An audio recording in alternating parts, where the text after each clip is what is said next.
He scored 2 in the ninth. But the Volunteers, Tennessee, the climb is complete. They have reached the summit.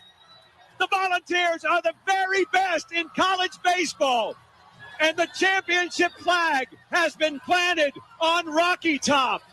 For the 60th and final time this season, Tennessee says hello win column and hello national championship. Everybody in Vol Nation can stand and repeat or say with me, while they are wearing black, the national champion is clad in big orange. It's Tennessee over Texas A&M. The final score, Vols 6, Aggies 5. The dream has come true. This is Tennessee baseball. Does that not make you want to run through a wall? Oh, my word, Diesel. Oh, my word. That is fantastic. I feel Great bad for any call. fan base that's never experienced a national championship for your team in any sport. Oh, Some of those schools out there exist. I don't know who you are, but, man, if you've never had that jubilation, it's. I feel bad for you. look, I'm not really even do. I'm not even a Tennessee fan, and that call right there just gives you goosebumps, man. That was fantastic. Hats off to the Volunteer Network. 99 the sports animal in Knoxville. Absolutely terrific call. Volunteers, Diesel. We talked about it yesterday. A radio host on this station picked them to win it all, and they did come through last night. Terrific game. However, things almost got a little hairy there, Yeah, right? they did. I also feel bad for Gamecock fans because you're never going to hear the end of this. You're never going to hear I'm sad for Gamecock fans, for Kentucky Wildcat fans, all of you, Vandy fans. You're never ever going to hear the end of this. But I thought Gamecock fans were SEC, team SEC. Oh, Yeah. so you're telling me all the Gamecock fans in the audience, you're not crowing today. You're singing Rocky Top for Tennessee. Is that true? I don't know, man. Come I don't on. know. I Do we know a have lot a- of Gamecock fans. Do we have a single Gamecock fan in the audience who will admit to singing Rocky Top to celebrate Tennessee's national championship? If not one of you will admit it, then you're SEC narrative completely bogus. Don't Shattered. you? They won't admit it though. No, They won't admit it, but I wouldn't. But look, Diesel, if it was Tennessee versus North Carolina last night, good and well, it would be every South Carolina fan would be pulling for Tennessee, right? Of course. Even though they dislike Tennessee, they would be pulling for them. I mean, it is it's one of those untold truths, right? One of those unwritten rules. South Carolina fans would have pulled for Tennessee. I don't care how bad they hate them. They'd have pulled for them last night. It was a great game, a great College World Series, Diesel. I truly felt like last night and this past weekend, I do think we had the two best teams in all of baseball battling it out. 60 freaking wins for Tennessee on the season. That doesn't It's sound right. unbelievable. That sounds like an error. Like, how do you win 60 in a season? That also puts Tennessee, Cole, if I remember the statistic correctly, that puts Tennessee at 8-2 on the season in one-run ball games. Not bad. Not bad. So, Not bad at look, all. there's a stat that we shared. There's a stat that we shared the last couple of days leading up into this series and getting to this point where we said it. Tennessee is elite. They are. In tight ball games. They really and are. They really tried to give Texas A&M a chance to come back and steal this thing away. But man, it was a good game. Exciting. Coach him up on the stream says go Vols. You can join us on YouTube, Twitter, Facebook. He's Diesel. I'm Cole Bryson. This is Wire to Wire, a Tuesday edition right here on the Fan Upstate, 97.1 Spartanburg, 97.7 Greenville, and anywhere in the world on the free Odyssey app.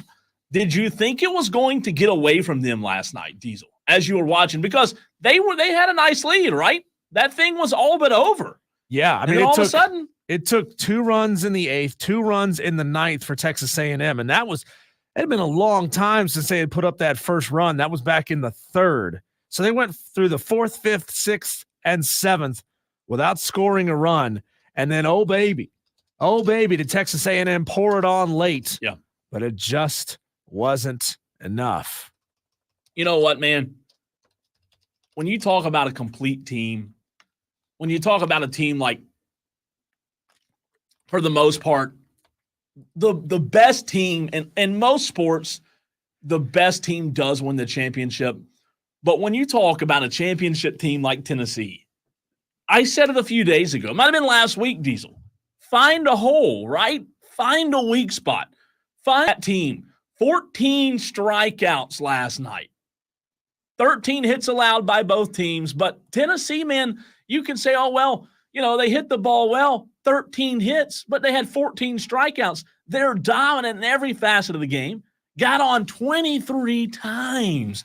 That was something you and I talked about yesterday, right? Yeah. Them getting on base so much, they only left 7 on base last night, Diesel. So they won that statistic. A&M left 9 on, Tennessee left 7 on. Yep, and that was something that we've talked about over the course of this series, was that A&M was guilty of leaving a lot of runners on base, right? They had opportunities in game 2. They had opportunities here in game 3, but they left a lot of guys on base. And a team like Tennessee, they're just too good. Yeah. Right? They are just too good to leave guys on like that. You got to bring those guys around, and a valiant effort from Texas A&M, but it just wasn't enough. Madcraft says, how is that any different than cheering for a division rival in the NFL so that you can claim our division is better? Both are lame as hell. Yeah, both of them are. Both are lame. You shouldn't do either one of those things. But you know what, Diesel, Madcraft? It's something that happens by just about every single fan, even though they don't admit it, right? I think it's more egregious in college sports as opposed to the NFL, because a division rival can get better or get worse based on the trades they make in the offseason, based on injuries. You can very easily change the fortunes of your franchise in the NFL just by choosing to pay somebody the right amount of money, right? Yeah. But in college, you can't do that, right? You've got to build up the goodwill to get guys on campus. You've got to do everything the right way. And sometimes, pre-portal, obviously, sometimes you just gotta build those relationships, and it takes time to get it right. There's a stat, Cole, that I'm going to bring up later on in the show when we get to odds to win the college football playoff national championship. Yeah. And it's going to blow you away. The number of guys who are on these rosters that win national championships, just how many of them are recruits out of high school. Very few of the guys who are on these teams are transfer portal guys, right? I'm talking about high level 4 and 5 star players. So I'm sure it's the same with baseball. Your high level 4 and 5 star baseball players, those are the guys that you're recruiting out of high school. You may recruit a shortstop or a backup right fielder or whatever, right? To build some depth. But the guys that win you titles are the guys that you recruited out of high school. You know what, man? Tennessee, I don't want to overreact, but Tennessee last night, that's in the time that I've watched and followed college baseball, it's one of the more dominant teams I've seen, right? South Carolina was very dominant in the 3 years they made College World Series appearances. But you look at their line, we talked about their pitching. Their pitching's fan-freaking-tastic, as I like to say, Diesel. But Moore, 375. I'm looking at the Tennessee lineup. Burt, 379. Amick, 306. Dreeling, 341. Tears, 324. They've got 6 guys in the lineup batting over 300. They've got 4 guys in the lineup whose OBP is over 450. 2, 3, 4 guys whose slugging percentage is over 700. It's nasty. It's a nasty lineup. It's one of the more dominant teams that I've seen in a very long time. As you said a minute ago, 60-13 on the season. That just doesn't happen, man. This team, they were so impressive. I don't know how much they have coming back, and we'll find out later in the 5 o'clock hour as we're going to talk to a very knowledgeable guest as we're talking to Ben McKee. He covers the Volunteers for 247 Sports. He was there in Omaha last night. He'll be able to tell us what they have leaving and coming back, Diesel. But, man, I don't know what it looks like for next year, but this is one of the better rosters I've seen. I mean, and it was everything we wanted a national championship to be winner take all game 3. We got 2 fantastic games last night, man. This Tennessee Texas A&M game, the Florida Edmonton game in the NHL Stanley Cup Finals. That's game 7. I mean, we sent this sports season out in style, right? With some phenomenal games. And this kind of makes me wish, Cole, that we had a national championship series in football. Like, it would be an absurd thing to think about, right? If you get to the, you go through a 12 or a 14 team playoff and you come down to the finals and you got to win 2 out of 3. I mean, we do it in every other sport but football. I understand it's a different game. I understand the physicality, right? But just imagine how great it would be if we actually had that, because we see a lot of blowouts in national championship games in the playoff era, right? We've seen a ton of that. So wouldn't it be more exciting if we played it off in a 3-game series? Well, here's the question I asked last night. As I watched the College World Series, Diesel, I watched it come to a close, and here's the question I want to ask you in the Tolos. It stands for turn it on, leave it on.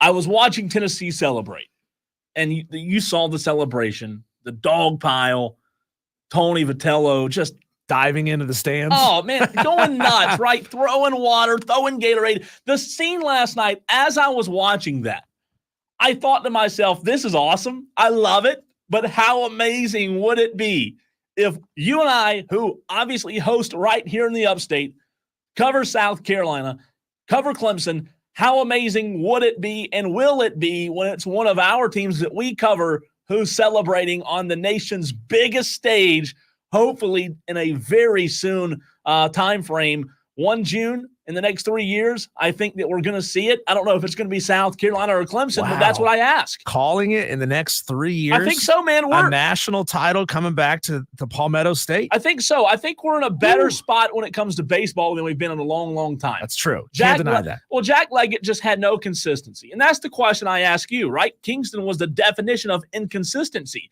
So the question is, who's back first? Who's in the College World Series first? Is it South Carolina? Is it Pulmonary, Monty Lee and Company? Or is it Eric Bakich and Clemson? 71307 is the text line.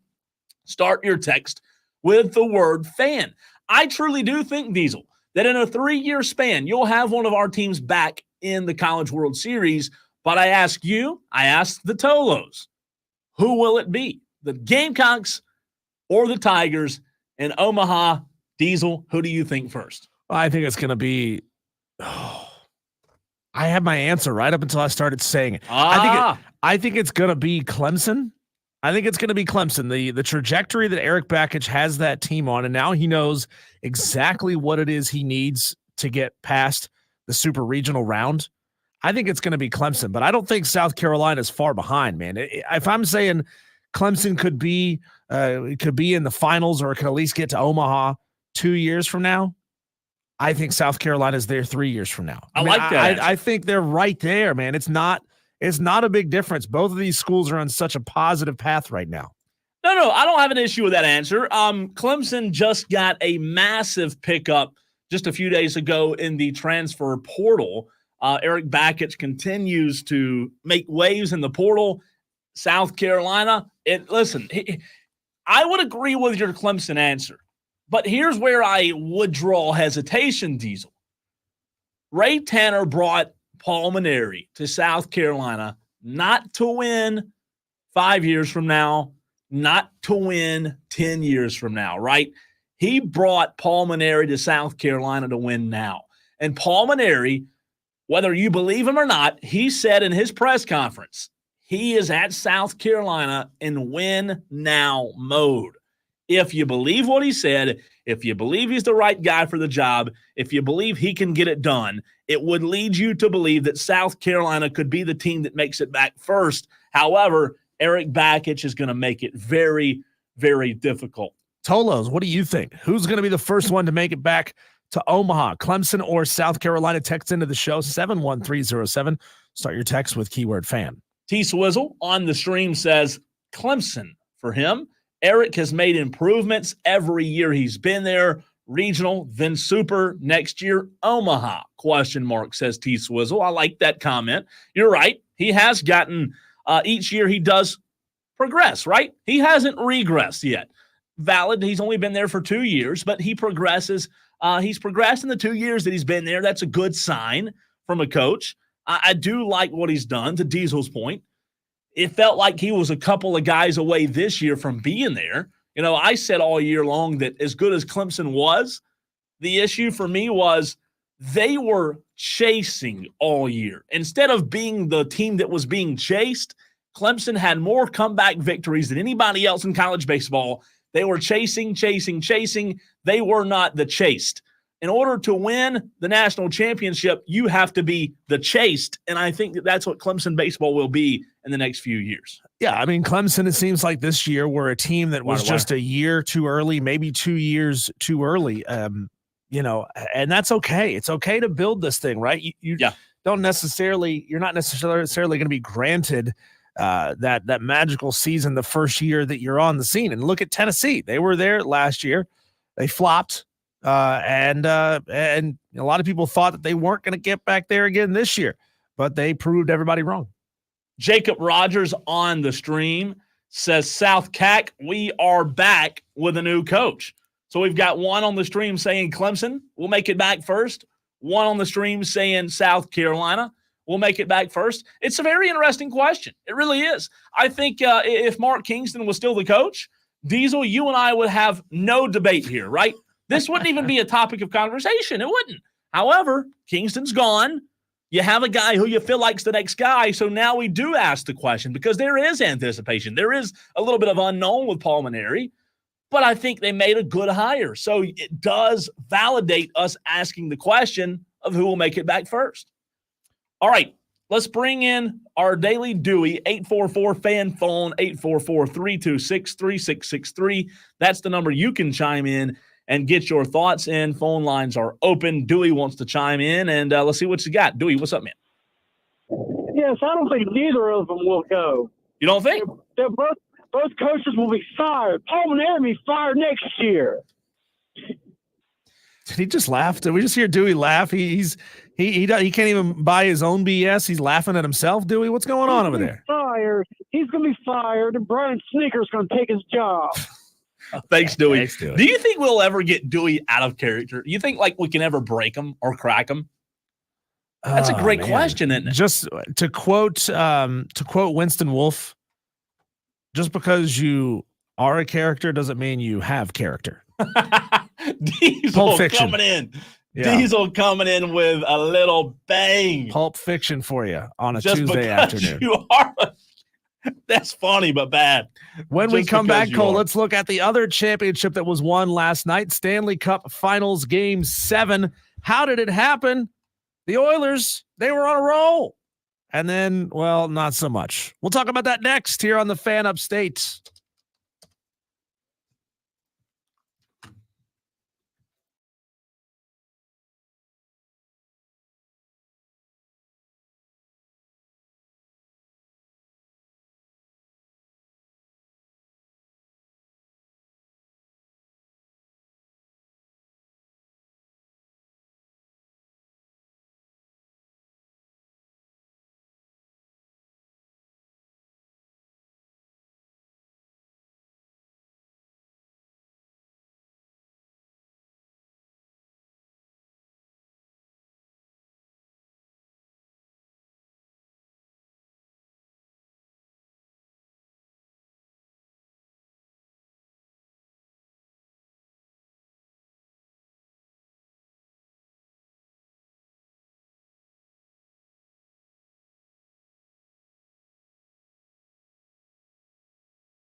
text.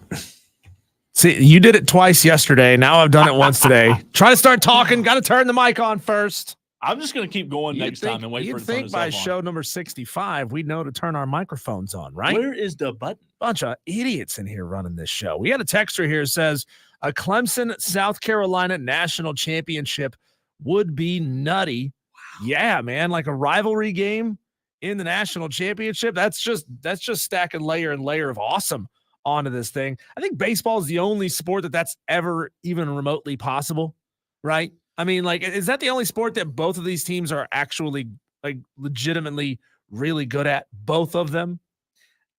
Yeah, I mean, South Carolina sucks at men's soccer. What's crazy, though, is like you could go back and say, what if the playoff structure was different when Spurrier was at South Carolina? I mean, but we're looking forward here. Yeah, I know. I'm just saying, only looking forward. To answer your question, though, will it ever happen? South Carolina's never, well, not never. I'm not going to say never, okay? But probably never gonna make it to the national championship in football. South Carolina never going to make it to the national championship in soccer. That program is in the dregs. Basketball, possibly. I mean, jury's still out on Lamont Paris. Jury's done, packed up, and gone home on Brad Brownell. I mean, it's got to be baseball or nothing, right? I mean, it's a legitimate possibility depending on what happens with Paul Maneri. In order for them to play is what you're saying. By the way, I tried to text you the other day, and I used voice to text, and I said something about Paul Maneri, and even my phone thinks it's pulmonary. Oh, that sounds close. Yeah.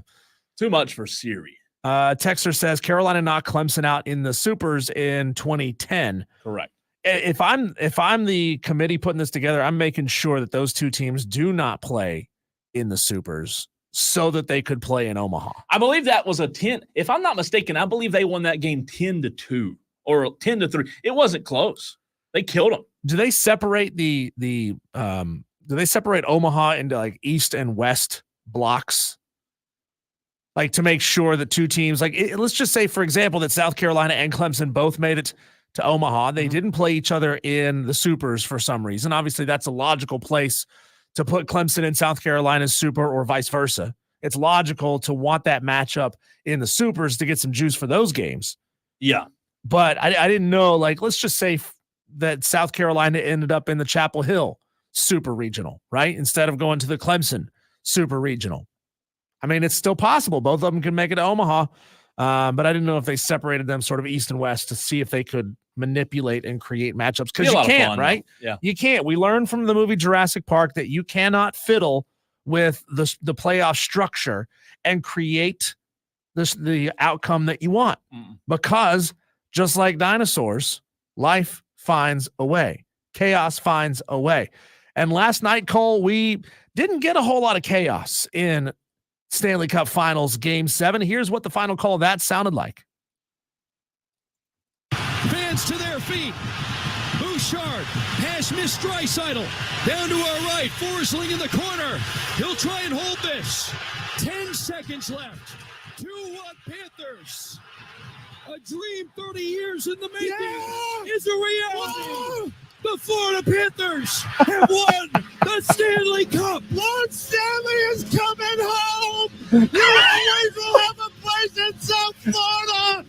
Oh, my God. The Panthers have won the Stanley Cup for the first time in franchise history. Yeah! Start the celebration, South Florida. The Panthers have done it. Stanley Cup champions! Should that play-by-play voice charge his color commentary guy $100 for every time he just yells out nonsense in the middle? There's got to be one more, right? Surely there's one more. Yeah. Let's get one more. Come on, one more. Come on. Paul Maurice, congratulations. We're not going to get it. These are one more. Oh, what a team. What a gutsy effort. You know, where's Kevin Harlan teaching these play-by-play guys that move that he pulled in the Furman, Virginia Instant Classic? Do you remember when that shot was hit and Kevin Harlan just like backs everybody off and says, no, let it breathe. It's like the armbar you get when somebody hits the brakes real hard. Yeah. Oh, that's a Frank Costanza special right there. Stopping short. How many? Oh! I mean, that was unreal, man. I've heard it in so many of these calls. And look, when the jubilation like that hits you, you can't contain it. Even if you're a broadcast professional, you can't contain. What? And there's nothing. It's not even a word. It's not even yelling. Yeah. Where? What journalism school do these guys go to? Here we go. Ready? He could be getting stabbed back there. You wouldn't know. He stepped on a Lego. Stepped on an army man. And he just 2-1 final. The Florida Panthers win their first Stanley Cup, 30th season in the league. Man, for a team like that and a franchise like that has faced so many years of mediocrity, rumors of NHL contraction, that they were going to be the team that got axed. Yeah. Rumors of team relocation, and they were going to be the team that was relocated. For them to finally get it done and win Lord Stanley's Cup, you got to feel great for the fans in the state of Florida. Every white girl last night in America was confused about the Stanley Cup. They said, I thought the Stanley Cup was I got 3 of those in my cabinet. I have 19 Stanley Cups in my cabinet because they went viral and everybody has one. Oh, this is a different Stanley Cup. I got you. That's true. Hey, you know what, though? How ballsy. Like, you go up 3-0. Mm-hmm. And you've got this thing. Let's just call it like it is. You've got it in the bag. Right. Diesel, the series is over. It's only ever happened once. One time. In NHL history. And it was the 40, I've got it here written down. It was the 42 Red Wings. The only team to ever have a 3-0 lead and lose in the finals. The Panthers staved off that collapse. They would have been the second team ever to lose that lead. And I said it yesterday, Cole. I thought Edmonton had this in the bag, right? I thought with the way they were scoring and putting up 18 goals in the last 3 games, I thought they were white hot with the puck. And they couldn't get it done yesterday. It was so weird to see this thing come back and be a 2-1 game. Panthers scored first. Carter Verhaeghe at the 4:30 mark in the first period. Oilers responded in the first. Matthias Janmark at the 6:45 mark. The Panthers scored again in the second. Sam Reinhart, and then all defense from there for the remainder of the game. Edmonton, they got off more shots. They just didn't hit enough of them. Shout out to Panthers goalie Sergei Bobrovsky, 23 saves. Florida, I mean, you have to think the exhaustion of traveling back and forth and back and forth and back and forth. That's what, 8 hours? Yeah, I mean, that's 5 back and forth flights, right? Format wasn't not 5 back and forth flights. They did 2 games in Florida, 2 games in Edmonton, and then back and forth. So 3 back and forth flights. That is the farthest distance ever between 2 teams playing in the Stanley Cup Finals. It affected both teams, but it seems to have affected the Oilers more. Florida came out, they were just a more physical team. Yeah. They were hitting more than the Oilers were. And man, excited for the people of South Florida. They have just been on a roll over the past 25 years or so. 2 NFL championships, 2 MLB World Series wins. Sorry, I know I got to go back more than 25 for the Dolphins winning those, but 2 NFL championships, 2 MLB World Series wins, 3 Heat titles in the NBA, now 1 for the Florida Panthers, and literally nothing else, right? That's it. Nothing else. Absolutely not a single other title zilch in South Florida comes to mind. Nada. Other than that one. So 0. Let's keep saying 0 until somebody notices. Yeah, I mean, it's also odd, Cole, that it's the 30th season for the Panthers, and they won their title. But it's also 30 years and counting since a Canadian team has won the Stanley Cup. How is that even possible, right? How is it possible that a country that It's our invented the sport, sport, baby. we've stolen it, we've snatched it away? You can have your geese back. USA. You chant it when police go tackle protesters on the 18th green Yes. at the Travelers. You chant it at those dirty Canadians across the border who can't even win at their own sport. Here's what's fascinating, Diesel. I had the call that you just heard of the winning radio call, right? The Panthers radio call. This, however, is fascinating. This is the losing end of the call. Jack Michaels, I will say this. Kudos to Jack Michaels. Very professional on the Oilers broadcast. This is how it sounded on the losers' end of things. And here come the Oilers. Steele Rodriguez turns, fires wide. 20 seconds to go in the season. Game 7, Stanley Cup final. The Oilers come up ice. One last chance. Bouchard up the right-hand side. Through Draisaitl. Panthers will try to pin it in the corner. 10 seconds to go. 7 seconds. Florida 2. Edmonton 1. Oilers pulling 2 seconds, 1 second. The season is over. The Florida Panthers have won the Stanley Cup 2-1 in Game 7. Now, this is the losing side. He sounded pretty animated, didn't he? Yeah. To be a loser? I haven't heard a speech like that since Clark Griswold when he found out he wasn't getting his bonus at the end of the year. Sounded similar, didn't it? You know what? Merry though? Christmas, holy bleep, where's the Tylenol? How's that guy have a voice left after that?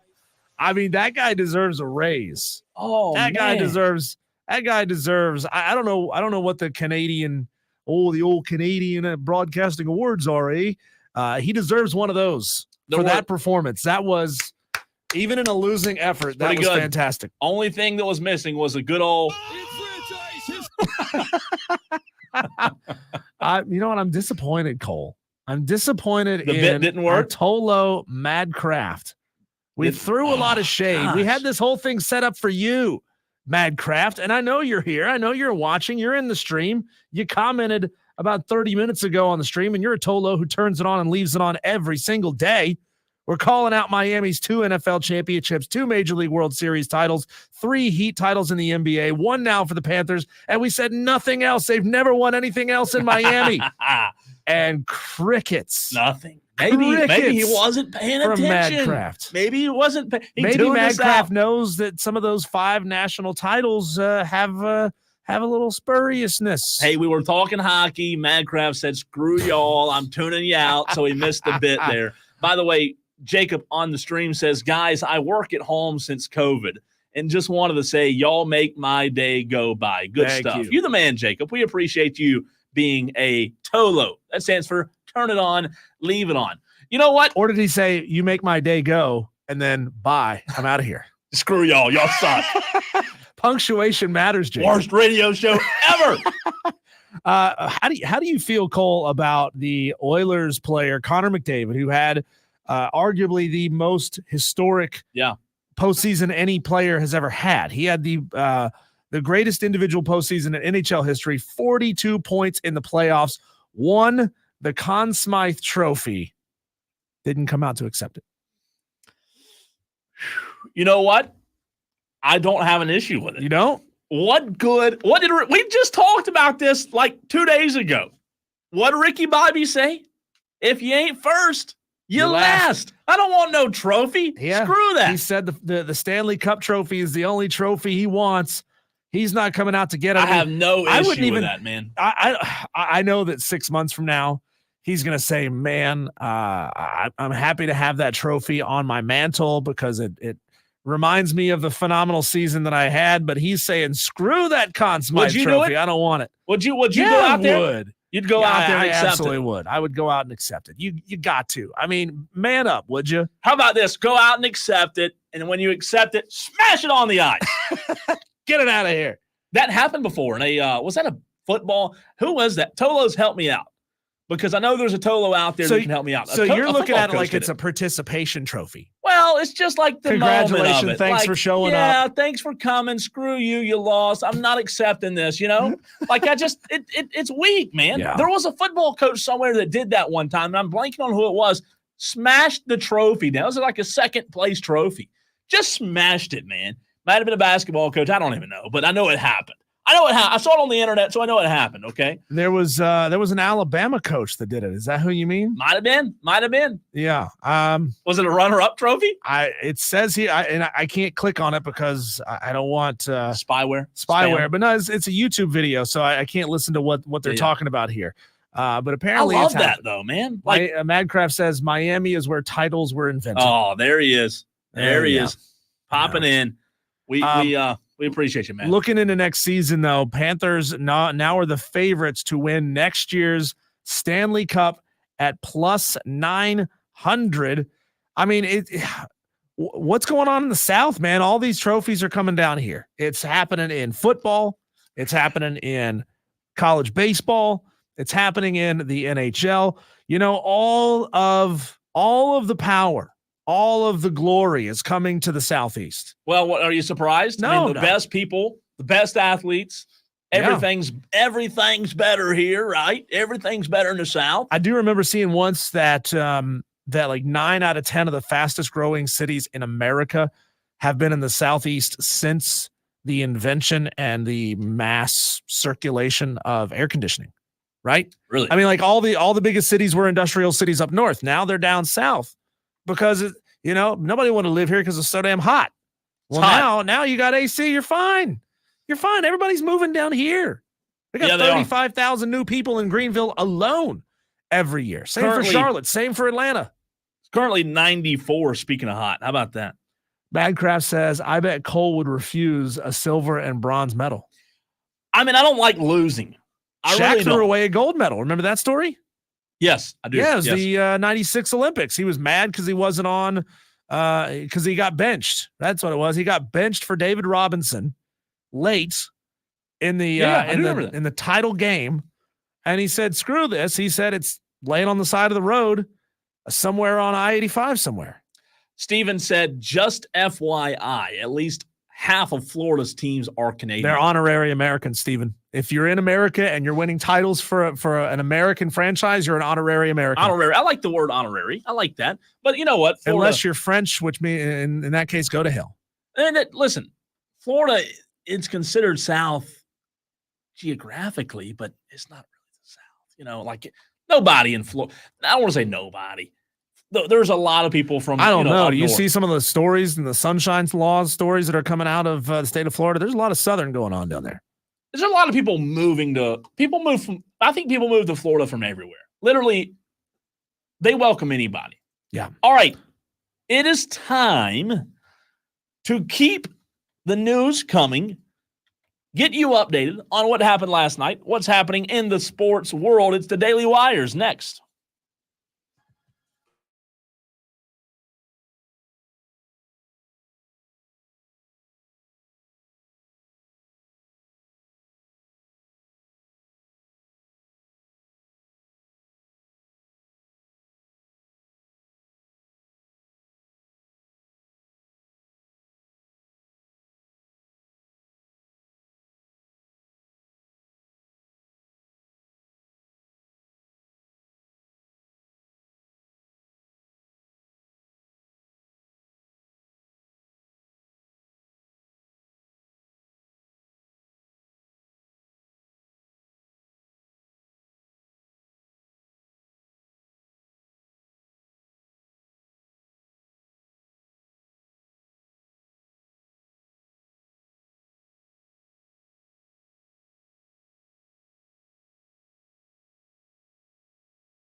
We've got to get to the Daily Wires in a minute, but Diesel, I'm a little upset with you today.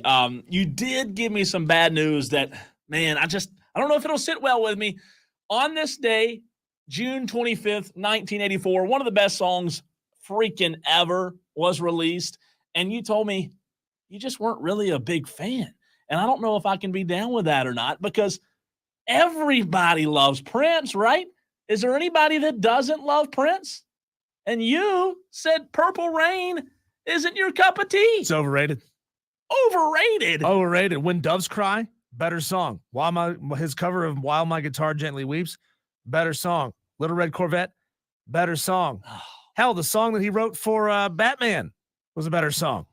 You think's better than Purple freaking Rain? There's nothing better, man. You said Purple Rain's better than When Doves Cry? Yeah. This is the best one he wrote. It's the best one. God. It is the best one. Oh, my God. Diesel, there is nothing better, man. There is nothing better. This is the best one ever by Prince on this day in 1984. Look at that. Listen to that over reverb right there. You don't think that was on purpose?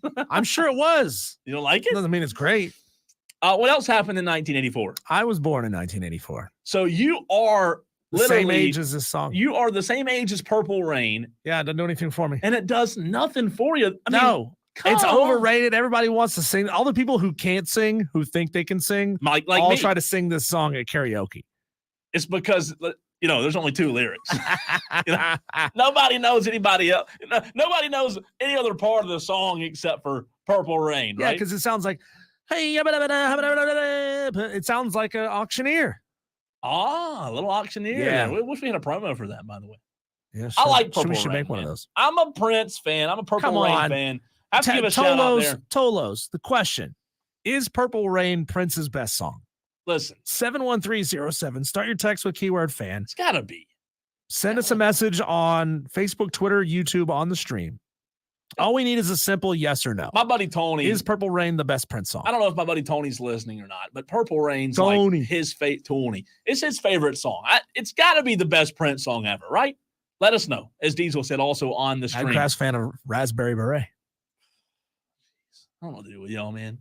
I don't know what to do with you. All right, Daily Wires. It's what we do every single day to get you caught up on what's going on around the sports world. We call them the Daily Wires. Buzz. That's almost as good as Purple Rain. Buzz. Purple Buzz, Rain. buzz, buzz, buzz, buzz, buzz, buzz, buzz. All right, as Diesel said in the very last segment, the Panthers defeated the Oilers 2-1 last night to win the 2024 NHL Stanley Cup.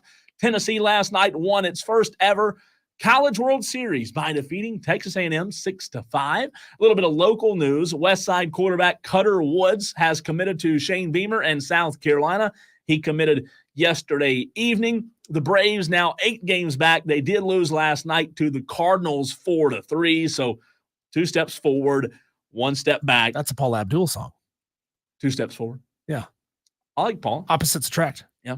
What's He Steven say? dances with a cartoon wolf in that video. Stephen Webb says Prince is overrated. Jeez, man. Y'all are upsetting me. Y'all really are.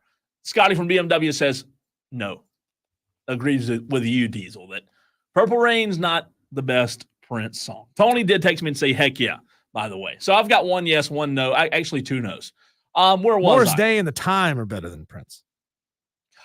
All right, moving on. Atlanta's back in action tonight in St. Louis, 7:45.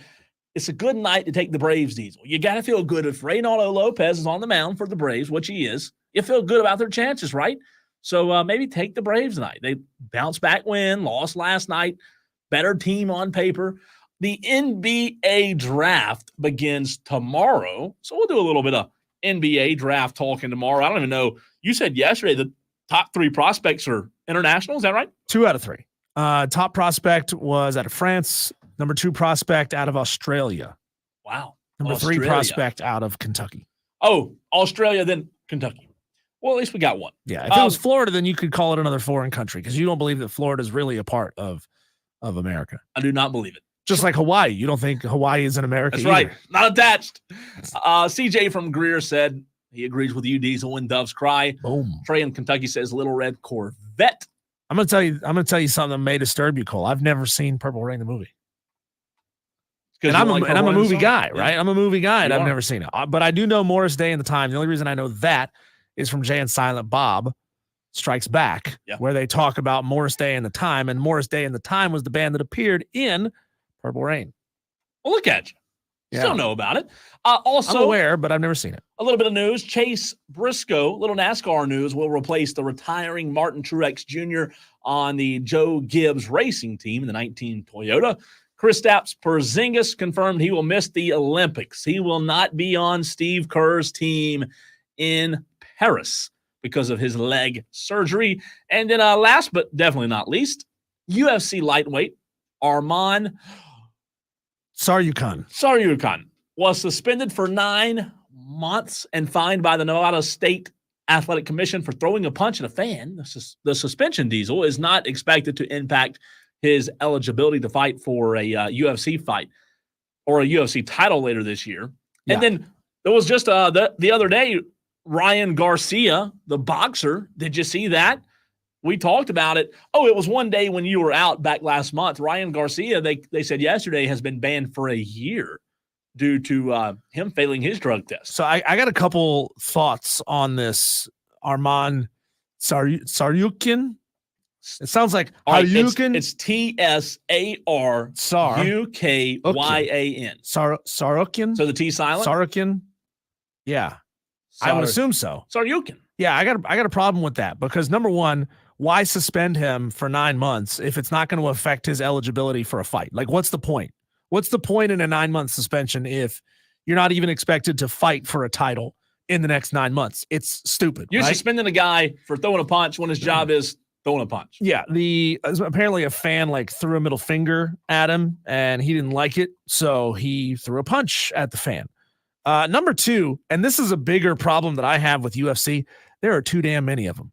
Fighters? No. The UFC events. What are we up to? Like number 310 or something like that? I'm not a UFC guy. I mean, guy. I was listening to the Rob Brown show this morning, and I don't want to use this as a way to legitimize wrestling because to me, it's not a legitimate sport. But he was talking about WrestleMania 25 coming up. His words, not mine. I don't know if that's accurate. 25. But out of all this time, Cole, we've only had 25 WrestleManias. No. According to him. That's what I heard. That's what he said. Really? That makes me, I find that hard to believe. WrestleMania 25, that's it? Maybe it means 2025. Okay. Maybe they stopped doing the number of years that they've done a WrestleMania, and now it's WrestleMania for the year 2025. Next year, okay, gotcha. So, regardless, how many WrestleManias have there been? Probably what? 50? If you've done one per year since the 70s, when wrestling really got big, and somebody can text in and let us know. But they've done this many. We're up to like 300 UFCs. People can't keep track. There's too many of them. Too much money to go, too many to go of around. Stop calling it UFC 305, 306, 307 when you're going to do one every 2 months. Real quick, Jacob in Spartanburg says, I'm going to stick with Van Halen. I'm listening to 80s music. Our Diesel would like that. Let's see. Texter says, listen to the live version of There's been 40 WrestleManias. Okay. Texter says, listen to the live version of When My Guitar Gently Weeps featuring Prince. He rips that solo to shreds. I hadn't heard that. He's a hell of a guitar player. Prince is extremely talented. I'm just not that into it. When we come back, Cole, there's a highly prominent NFL coach who is fed up with dealing with his owner. You guys want to guess who it is? You Tolos want to text in 71307 and take a wild guess. Which NFL coach is fed up with his owner? We'll get to that next here on the Fan Upstate.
Mike McCarthy is fed up with Jerry Jones. Oh, says who? Says an ex-Cowboys personnel man who did an interview with CBS Sports.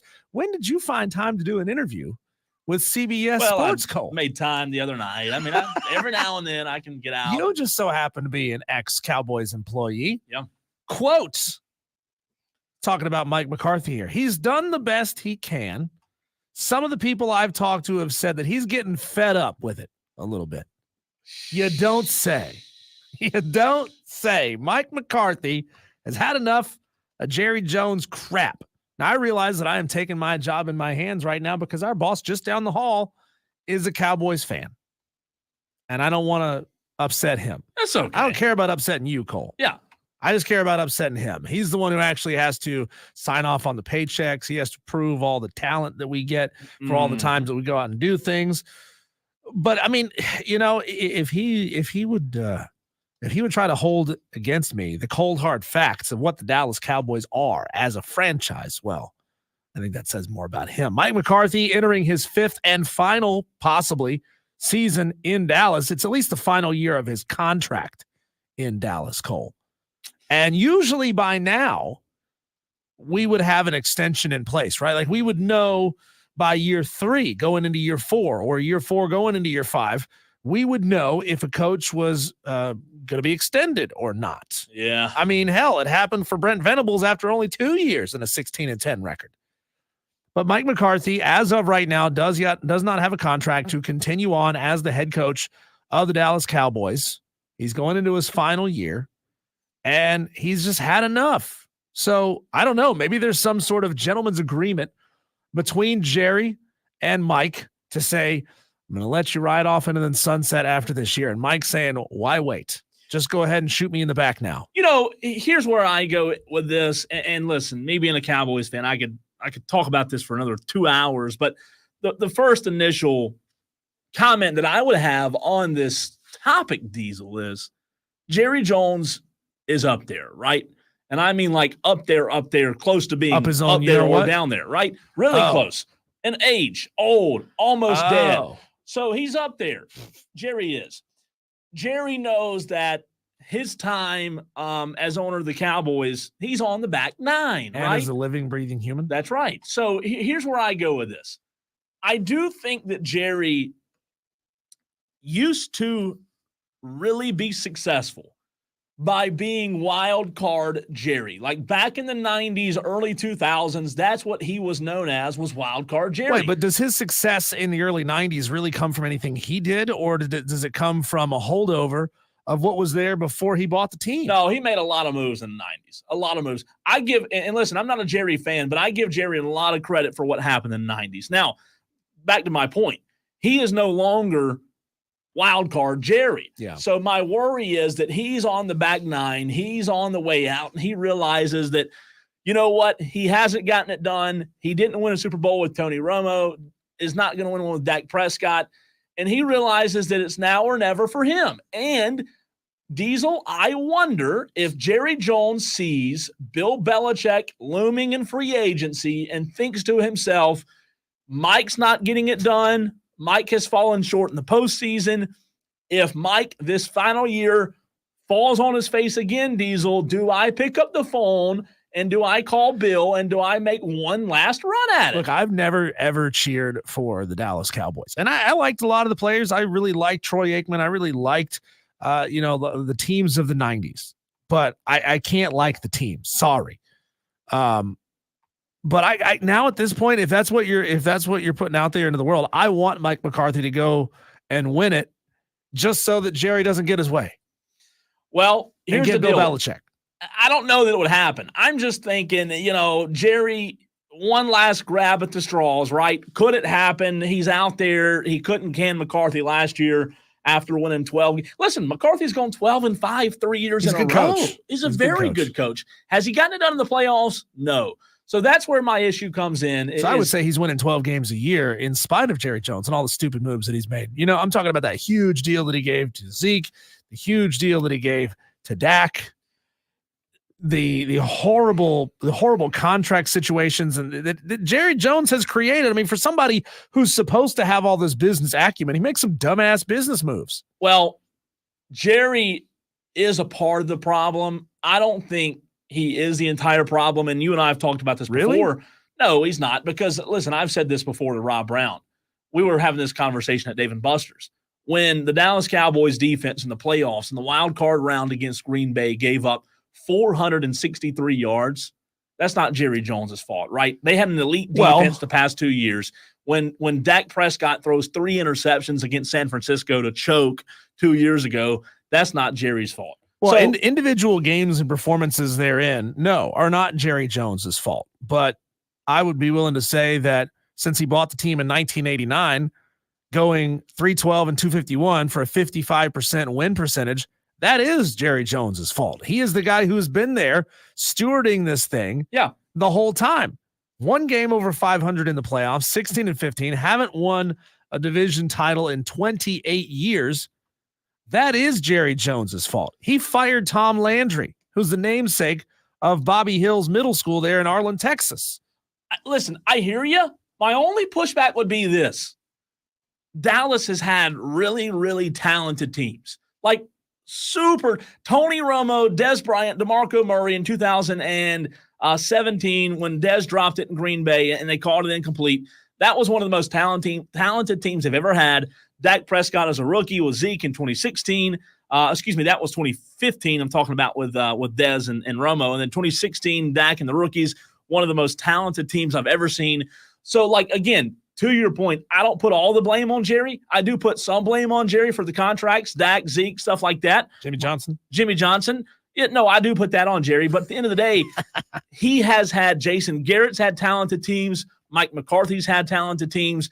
Dak Prescott losing to Brock Purdy twice in 4 years to end the season, that's a Dak Prescott problem, in my opinion, and not a Jerry Jones problem. For what it's worth, Bill Parcells said that he did enjoy working for Jerry Jones, and this is obviously after he had worked for Robert Kraft. Said he learned a lot about the business side of the game, and it just didn't necessarily help. I just want to say here, Cole, if you or someone you know suffers from owner suck, call our helpline at 844-FAN-PHONE. That's 844-326-3663. We have counselors standing by to lend a kind ear or offer up harsh and hilarious ways to kick your friends while they're down. Can I ask a question, though, real quick before we move on? Yeah. Would you rather have an owner who keeps your team relevant, like Jerry, like the Cowboys, but doesn't win at all, or would you rather have an owner like David Tepper that doesn't even keep you relevant? Seriously, that's a good question. Well, you could say that getting in the news from throwing drinks on people and taking hats off that's of not relevant. Restaurant employees is a form of relevancy. Why do I? It's not a good form of relevancy, but it is. It is. I mean, hey, you're not wrong there. You're not wrong there. Being better than 500, which again, I know you're looking at the Mike McCarthy era and the 12-win seasons that Mike McCarthy has given him. But if you subtract that, and if you subtract the 3 years that Jimmy Johnson was there, Cole, you're sub 500. Oh, I know. I mean, trust me. they're just barely over 500 as it is with those two really good coaches and their tenure there. All I'm trying to tell you is, you can't miss the forest for the trees. You can't think only about the last 2 or 3 seasons and say, well, hasn't he done a great job for the last 35 years? It's a double-edged sword. It really is. As a diehard Cowboys fan who's been a Cowboys fan my whole life, it's tough for me because I'm a fan, but I also I see it a little bit realistic as well.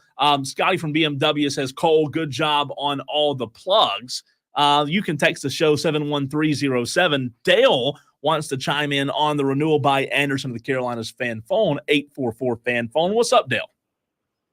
Yes, is this the owner suck hotline? It is. It is. Jerry Jones, man. Cole, what are we going to do, man? What are we going to do? Well, somebody can cut his brake lines. There's one good way to deal with it. He's just getting his jet. No, Change out his heart medication pills for some Red Hots. 2 years ago when he was drafted on that yacht, why didn't someone just drill a hole in the bottom of that thing like they did on that one Liam Neeson movie? Could you not get out in front of him and throw an iceberg in his path? Anything like that? Man, it's been, I mean, Bill Parcells was like barely over 500. Jason Garrett was a 500 coach. I mean, it's been mediocrity. And Mike McCarthy, the same thing. I wasn't, the hire with McCarthy was I wasn't too happy. We needed a defensive coach because the defense has been the problem. We let Dan Quinn go. We did nothing in free agency. We didn't even call Derrick Henry. Why did we not call Derrick Henry? I know. I agree with that. Dale, what do you think about my opinion, hypothesis, idea that maybe they haven't signed McCarthy because they're holding out on Bill? I don't want Bill. What do you want? It would be just like Jerry Jones to want a guy that nobody else wants because he thinks he's right. And that's what's so sad about it. Do I think Belichick is going to be the one that comes in there next year? Yes, probably, because everybody is on a one-year deal. The OC is on a one-year deal. The DC is on a one-year deal. Everybody, it's going to be a wholesale change. And what do I think is going to happen? Jerry's going to be like, oh, yeah, Bill, you got 6 rings? Yeah, let's go ahead and do this thing. And, hey, can you also give me a hold of the Robert Kraft connection? I'm telling you, it's all going to be bad. So Dale is all nose. He just wants Bill. the address of the massage parlor that Robert Kraft was at. I don't know, man. Like, That's what Jerry's looking for. If you have a good OC, guys, if you have a good OC, I think Bill's still a good coach. Are we just going to throw Bill to the curb? I don't know. No, Bill, I think Bill, and thank you for the call, Dale. We appreciate you calling in to the Owner Suck hotline. Appreciate you. I'm surprised we hadn't got a call from Madcraft because his team's owner isn't very good either. Madcraft doesn't know how to use a phone. Madcraft's never called into the show. Dean Spanos, owner of the Chargers. And by the way, I looked up a list of the worst owners in sports. Jerry Jones is in the top 10. He's listed in the top 10, even though you love him, Cole. You defend him. No. He's on the list, though. It's not a good place to be. So I want you to realize, Cole, what company Jerry Jones is in, what company he's considered to be in. So I'm going to go through the list, not an exhaustive list. We're just going to go through some of the big ones. How about Dean Spanos, owner of the Chargers? He relocated the team from San Diego to L.A. He had him playing in a soccer stadium that holds 27,000 people while the stadium was being built. He gave up a team with a vibrant fan base, and he took it to L.A. to a neutered environment, and nobody there is excited about the Chargers. I mean, as soon as Dean Spanos sells that team, it's moving right back to San Diego. That will happen. I haven't looked at the list yet, but I'm going to make a bold prediction. As you go down the list, bold. I might regret saying this, but I'm going to take Jerry over everybody on the list. Really? How about Jimmy Haslam, owner of the Browns? He took control of the team 7 games into 2012. He under his leadership, they went 1-31 in 2016 and 2017. His company, Pilot Flying J, which I grew up driving past the one up there in Cherokee County, I think, in Spartanburg County. They were under investigation for fraud, had to pay out $92 million to customers, signed off on the trade that brought Deshaun Watson to Cleveland. Yeah, that's right. I mean, he sucks Terrible too. trade. Right? Oh, no, he sucks. He sucks. He sucks. Artie Moreno, owner of the Angels. He let Shohei get away. He squandered Mike Trout. He put the team up for sale in 2012 and then backed out and took him off the market. So Angel fans were almost rid of this guy. And then he said, no, I want to torture you some more. Yeah, pretty bad. On the list also, David Tepper, owner of the Carolina Panthers. Surely not old Dave. I mean, the first 3 words of their assessment, Cole, should say everything you need to hear. Dan Snyder 2.0. Bought the team in 2018. God, that bad? They haven't earned a playoff appearance since he bought the team. Oh. They've gone through 7 head coaches.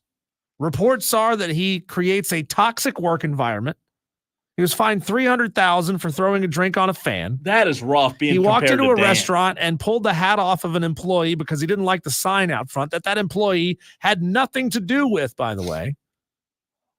James Dolan, old Jimmy D. Mm-hmm. He's a better musician than he is an owner. Have you ever looked up Jimmy Dolan's band, No. JD and the Straight Shot? They're not bad, actually. But, of course, he is the singer and the front man of the band because James Dolan can't stand in the background. He's got to be a front man. But he bought the Knicks in 99. He's found himself in spats with Charles Oakley. He's been accused of sexual harassment and sexual assault. Like, I'm convinced that these guys, Cole, they have some sort of annual meetings, call it an a-hole assembly to think up ways to screw their fans, because there is no way that the Avengers would allow this many supervillains to operate in this country at any given time. So I go back to my bold prediction, and I stand beside it. I stick with it, Diesel. I would listen, I'm not saying I'm a Jerry guy, but I would take Jerry Jones over every single owner that you just named. I'll tell you why. This is not a loser's mentality, but as bad as they've been in what you said at 20, how old am I? I mean, in almost 3 decades, they haven't won a Super Bowl. Yeah.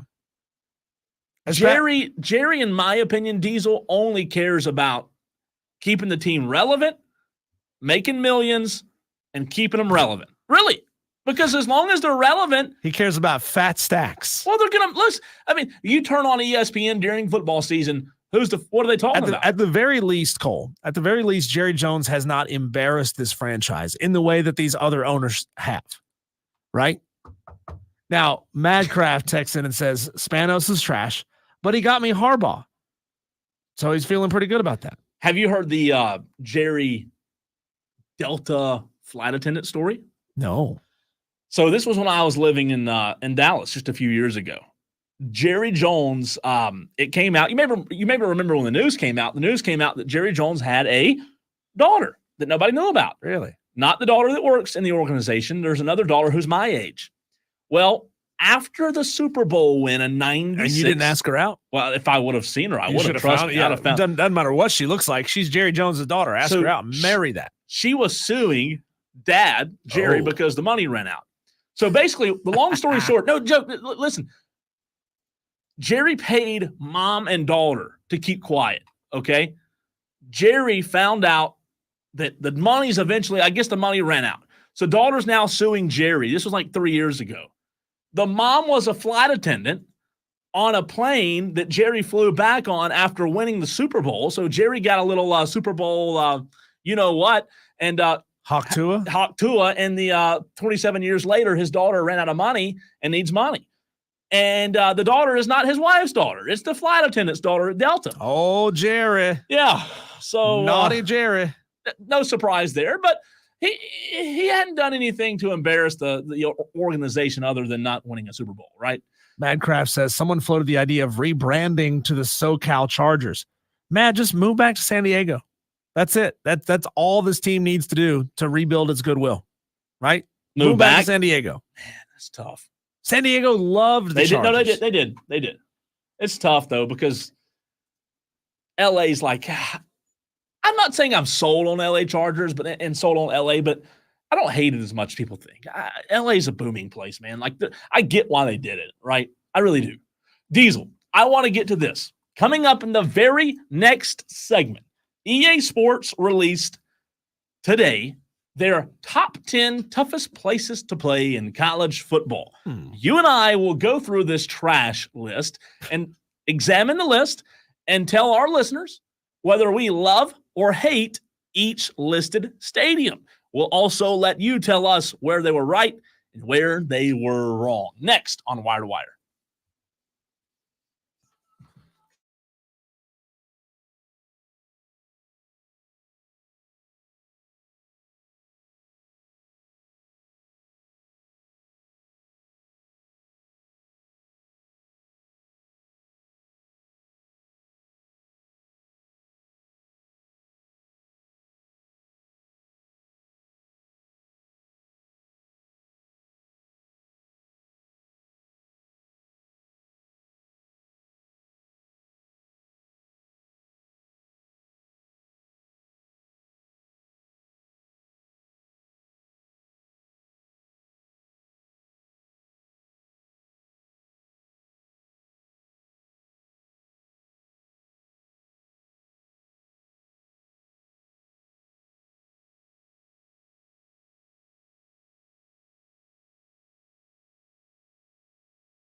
I can't wait, Diesel, to hear whether or not you tell me I'm wrong on this. And no, this is not the 5 o'clock fight. That's 30 minutes from now.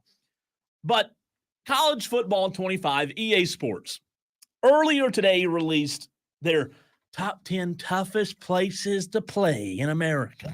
Okay? Real intimidating, real scary places that you don't go at night without protection, right?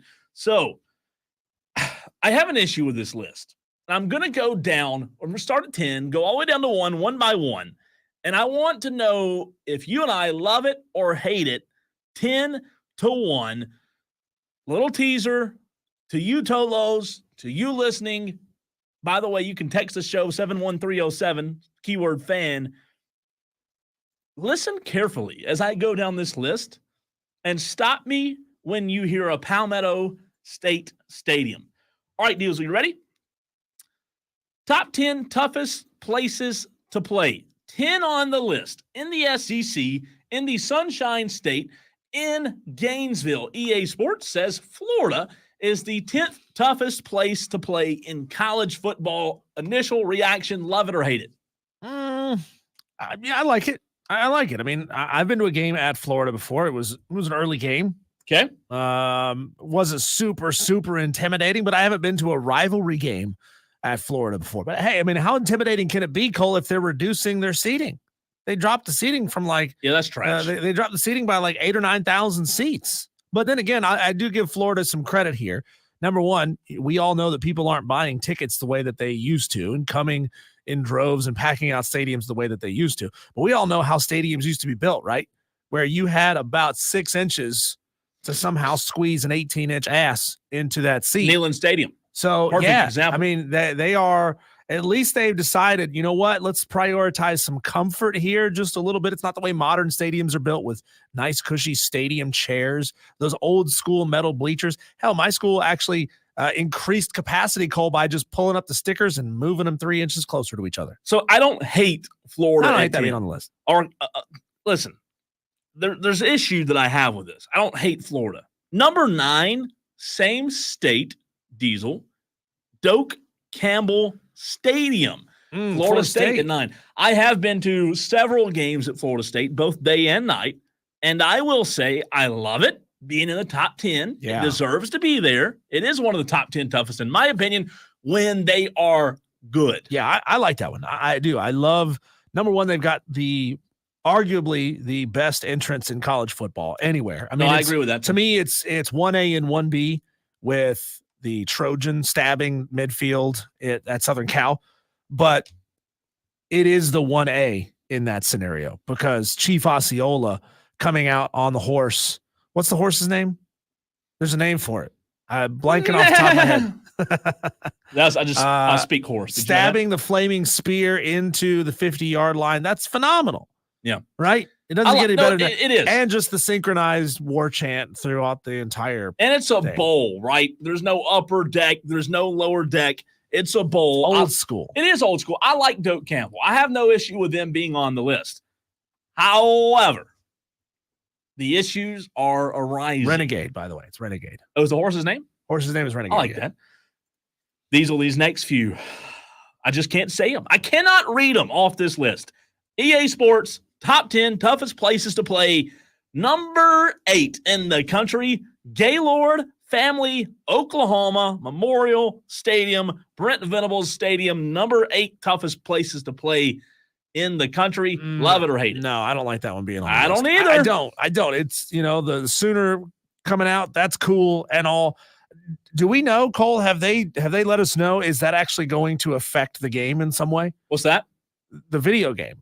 Is their list going to affect the video game? Meaning, I'm sure are they going to make are they going to make road games, if you're the road team playing at these stadiums, are they going to increase the noise level, the controller vibration, the psych out mode or whatever, right? Just a little bit more, I would guess so. For these 10 stadiums, are they going to turn it up to 11 on those on those meters? So I'm not a huge fan of that one either.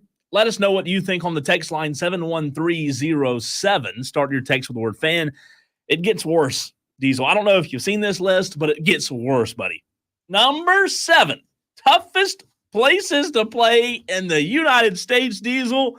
Camp Randall Stadium, Wisconsin. Huh? What a joke! Because it's worked out for their home schedule so much over the years, right? Wisconsin. I'm not saying that it's not a cool environment. It is. But top 10? But top 10, that's absurd. That's awful, That's man. absolutely absurd. I was going to go to a game at Wisconsin once, and it was 2020. App State was supposed to play at Wisconsin. I was going to go, and then it got canceled due to COVID, and they never rescheduled the game. So, again, to recap, EA Sports has Ben Hill Griffin Stadium 10, Doak Campbell 9, Gaylord Family Oklahoma Memorial Stadium 8. Too many words there, by the way. Camp Randall Stadium, terrible name, 7, Wisconsin. I don't love that either. Since when have we ever thought, Diesel, man, this team's got to go play. This one's going to be tough. They got to go to Wisconsin at 3:30. They're going to freeze to death. I mean, what are they going? Why is it tough? Because it's frozen? Is that why? Because it's 4 degrees. Jump around. I mean, that's that's a fun thing, right? That's not intimidating. That's the fun thing. Yeah, it doesn't make it tough. Yeah, play some Cannibal Corpse. Yeah, it's like start baseball, headbanging. right? Start headbanging to Obituary in unison as a fan base. That would intimidate me. Not Jump Around from House of Pain, which is basically a classic rock song now. Jump around. I'm not impressed with the list as of yet, Diesel. Let's see if this thing gets any better. Bad news, though. We may disagree here. Number 6, Beaver Stadium, Penn State. I say weak being at 6. Top 10, I don't have a problem with. They have one whiteout per year that's really awesome. But other than that, when has Penn State been a tough place to play? Good. I'm good with it being in the top 10, yeah. But it's not intimidating because it's a weird looking stadium, right? Have you ever looked at the architecture of the place? Like the sidelines are little and the end zones are massive. It's like, come on, guys, turn the stadium. I hadn't seen it. Just pivot. What are you talking? I want to look at it now. Yeah, the end zone sections are massive at Beaver Stadium. Hold on, I got to look. I think it's an intimidating place to play. Being at number 6, you said, or was it number 5? It is number 6. I ain't down with that. I'm looking at it now. It's weird. It's weirdly shaped. You meant I would go in there zones. and I would just feel drunk. I mean, I know a lot of people go in there and get drunk, but I would go there and feel drunk because that's like this stadium's pointed the wrong direction. You're saying the end zones are bigger than the main stands. Yeah. Almost. Yeah, I do see that. It makes sense a little bit now. Beaver Stadium, also a terrible name. We need to rank the stadium names after this because this list is trash. But I do want to go to a game there though. That's on my bucket list. Well, go to the whiteout game. That's the only game they need to go to. They do it once a year. The whiteout. I have a friend that went there, and it was supposedly incredible, right? Life changing. But all right, that's number 6. EA Sports top 10 toughest places to play. I had big issue with 6 through 10, not so much with 1 through 5. Diesel. Sanford Stadium comes in at number 5, the Georgia Bulldogs. Yeah, I'm good with it. I mean, it's not the biggest stadium on the list. What's Sanford Stadium in the low 80s capacity wise? Sounds right. Yeah, I mean, it's not the biggest stadium. It's big. It's very, very big. Personally, I would have I'd have it a little higher. Yeah, I'd have a little higher. Yeah. No, it's a tough. Listen, the fans are a-holes. That makes it one thing, right? That's a tough place to play because you have look to at this text. Texter says, from a man who married a badger, Camp Randall is a joke. Thank you, Texter. We agree with you. Sanford Stadium capacity is 92,000. Ooh, that's bigger than 92,000. Bigger than I thought. But you're right. It's not high. It's not up there. When you're down on the field, and I've been on the field in that stadium, it doesn't feel like everything's right on top of you. I personally would have it probably 4 instead of 5. However, EA Sports says no, not us. Number 4, Diesel, on this wonderful, terrible list. Oxymoron. Ohio Stadium. Ohio State Buckeyes at number 4. Love it or hate it? I love it. I love everything about that stadium. I love the way that it's built. I love that it's a horseshoe. I love that the end zone sections are not connected. I love that they haven't felt the pressure to undo the horseshoe. It's great. I really do. I like it as well. I like it being 4 on the list. It is a tough place to play. It looks huge, right? When they show it on TV, I don't know if it's bigger than Sanford Stadium or not, but Ohio Stadium as they call it, I agree with you. I like the horseshoe, but it just looks massive. I guess it would be even bigger if they just completed the bowl and didn't have the horseshoe, but I don't have a problem with the horseshoe. I do like them. I think it's unique, and I think it's special. It is. I do like that at 4, though. I think Ohio State being at 4 is a good place. Tiger Stadium, Diesel. Tiger Stadium at number 3, otherwise known as Death Valley. Any issue with Death Valley, Tiger Stadium of the LSU Tigers being at number 3? That place is rickety. Have you ever been in there? I have one time. It is rickety. It's a weird stadium. You know, you go in, you enter into a gate near your section, and you can only go into that section. Like, there is no traveling around that stadium. You go in, and you are immediately covered up by all this aluminum over your head. Like, it's a really odd stadium to be in. I don't have issue there. LSU's not as good as they were a few years ago, but it's still a tough place to play. A texter called it. He said, recently Troy beat LSU at night in Death Valley. That's true. 2017, wow. Troy 24, LSU 21. Jeez. Ed Orgeron was the coach. Ed Orgeron. You said he was the coach. Oh, Kojo. He would have coached down there when they Tiger Stadium at 3. I like it. You may be surprised by this one, Diesel. Number 2, I do not like. Bryant-Denny Stadium, second toughest place to play in college football, according to EA Sports. I mean, I'm good with it being in the top 5. Is your problem that it's not number 1? No. I think it should be lower. I just don't know that it's so. I'll tell you this. I have a lot of friends who are Alabama fans. I heard that during the Saban run, it was a fun environment. It was a fun place to go watch a game, but there was nothing intimidating about it. Nothing edgy about it. You know, what do you do when you win? When you win 1,000,000 games, you sit back, you have your wine and your cheese, you know. I was told by a former player that it's not as intimidating as people think. Really? Yeah. I mean, it's big, it's loud, there's a lot of people there, sure. But, you know, if what you're telling me is there's no edge to the Alabama fan base right now, and we need our resident Alabama fan. Who's that? Tommy Springer. Oh. We need Bama Springer to call in and let us know. Bama Springer, what's going on down there at Bryant-Denny? EA has it too. You guys lost your edge? I just think, you know, sometimes fan bases kind of get complacent, right? You expect to win all the time. Number 1, Diesel. Toughest place to play in America. Have you seen the list? I have not seen the list. Okay, guess then since you haven't seen it. Numero 1, Diesel. What's your guess? I'm not. Well, if you're saying that Bryant-Denny's not there because it's a wine and cheese crowd, it ain't going to be Clemson because they sing Kumbaya and give hugs to the opposing fan base before they leave. Mm-hmm. Who else could it be? Is it a team in the SEC? Yes, it is. It's not South Carolina because they don't show up if it's below 60 degrees. It's too cold down there in Columbia for them. It is Kyle Field, Texas A&M, or the 12th man. Toughest place to play. You lock arms, you sway side to side, you listen to a sweaty Kendall tell bad jokes. That's the most intimidating place in America. What do you think? Love it or hate it? Hate it. Hate it. That should be. Who was number 10? Let's just flip flop them right now. On this list? Yeah, who's 10? Un momento, por favor. All right, you already closed it. No, I got it right here. Florida? What's 10? I think Florida's more intimidating than Texas A&M. You think so? They didn't put Neyland Stadium on the list. So here's where I have issues. Oh, come on. And I'm glad you said that. The Big House, I've been to the Big House. It's not an intimidating place. So it doesn't deserve to be on the list. So here's the question. Before we run to break in just a few minutes, right? We can still have a few more minutes. You, Diesel, you, the listeners, the Tolos, tell us who they left off the list. Who should be in the top 10? 71307. Start your text with the word fan. The phone lines are open as well. 844-FAN-PHONE. Diesel, I have a couple that I think they left off. Toughest places to play.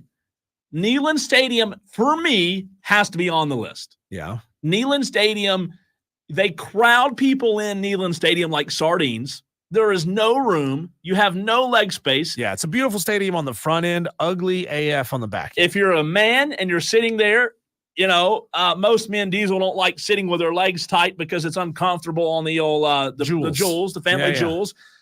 Well, there's none of that. There's no leg on the spreading. Rockies and the tops. That's right. No leg spreading in Neyland. They fit 1 million people there, and that's what makes it so tough to play. Neyland should be on the list. They throw stuff on the field when they don't get their way. Yeah. Clemson, in my opinion, should also be on the list, top 10. I'm not 10? saying listen, it's not hard. Intimidating. Well, it's not intimidating at night. all. At night. I think it's a tougher place to play at night than it is in the daytime. I think what, Cole, you're guilty here. You're thinking of the best environment they've got versus the week in and week out environment. A lot of these other schools that are on the top 10, not all of them. I'm taking Wisconsin off that list. I'm taking a couple more off that list. But week in and week out, I would put LSU as the most intimidating place to play. And I don't have an issue with that. I don't have an issue with that. Those Cajuns go out and get absolutely hammered at like 7 a.m. and they are ready to throw down all day long, all season long, right? I mean, it's an ornery bunch when you got to go out there in the 117-degree heat and watch your Tigers play. No, I don't have an issue with that. I just think that when you look at teams or places like Gaylord Family Oklahoma Memorial Stadium, Camp Randall, Wisconsin, Penn State, and even a place like Bryant-Denny. Diesel, maybe I'm being biased, but Death Valley, Clemson Stadium, it's not like when those fans are loud, man, it, in my opinion, it is a tough place to. I'm not saying it deserves to be in the top 5. I just think it should be top 10. And I would probably put it somewhere between 8 and 10, but I think Clemson does deserve to be in the top 10 of toughest places to play. I would put Clemson on a good day, 12, on a normal day, on a regular ACC game that's not North Carolina. I mean, or Florida State, they're probably like 19, 18, that low? 18, 19. No way. Yeah. See, I don't agree with that. Texter says, Memphis, because your car might not be there when you go to leave. That comes from the 432. Good texter. Didn't put your name, but good text. I like that. It's true. Trey Davis says Texas A&M is known for the 12th man in college. Yeah. What about that is intimidating, Trey? Well, you talking about A&M? Yeah. I think it's one of the louder places to play, right? I'm good with A&M being in the top 10. I'm just not sold on A&M being number 1. But toughest places to play, like that includes noise and how loud it is, right? If it's A&M hosting Texas, yeah, okay, I'm with you. It's right up there, the best of the best. But when it's A&M hosting Kentucky, nah, I don't think so. Yeah, I just think you can say, well, with any team, if it's a noon game compared to a night game, right, it's going to be better. I mean, even in Baton Rouge, it's hard to say, well, if it's a night game, obviously it's a tougher place to play. Well, I went to a 10 a.m. game at LSU once. Wow. 10 a.m. That's rough. It's supposed to be a night game, but it was a 10 a.m. game. Texter from the 499 says, as a Tiger, I'll say we have lost the edge because of less night games and everybody being late to get back from halftime. No, I agree. One of the few stadiums that lets you leave at halftime. What's that? Clemson. You can't leave? They do let you leave. They let you leave and come back in. Oh, you're saying most stadiums don't. Most stadiums don't allow that. They have no reentry policies. Yeah.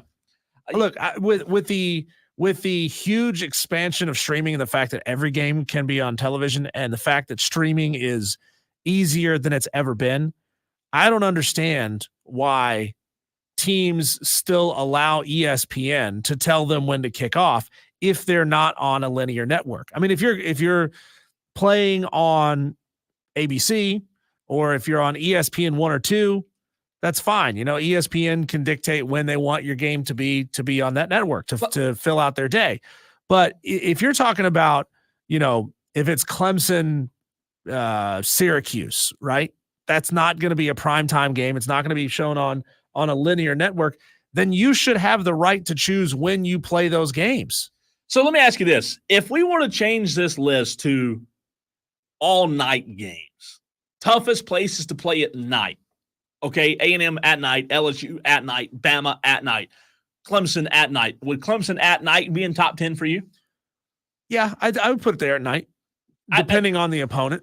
Yeah. You know, I'm thinking, I don't remember if I was at this game or not, working this game or not, but it was the Lamar Jackson Louisville game. I was there. That was nuts. That was really, really nuts. And like I said, I can't remember if I was working that game or if I just remember watching it on TV. Because I know that I've seen the entrance on YouTube videos a bunch of times. So that was a good one as far as toughest places to play. Real quick, I'll give you two more. The night that Jameis came in and whooped Clemson, I was there. That was loud for the first half. Halftime, Clemson fans were gone because Jameis was still running on the field untouched.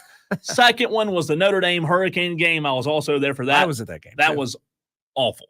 I mean, it was tough because of the weather, not because of anything else. And Texter says, can we talk about the top 10 toughest NFL stadiums tomorrow? Says Eric, Eagles. Eric, you better be glad I even read your text from Philadelphia. Well, are you kidding me? We have you on tape, Cole, saying that if Dallas doesn't win it this year, you're gonna give up and become an Eagles fan. Thanks, we have that. Yeah.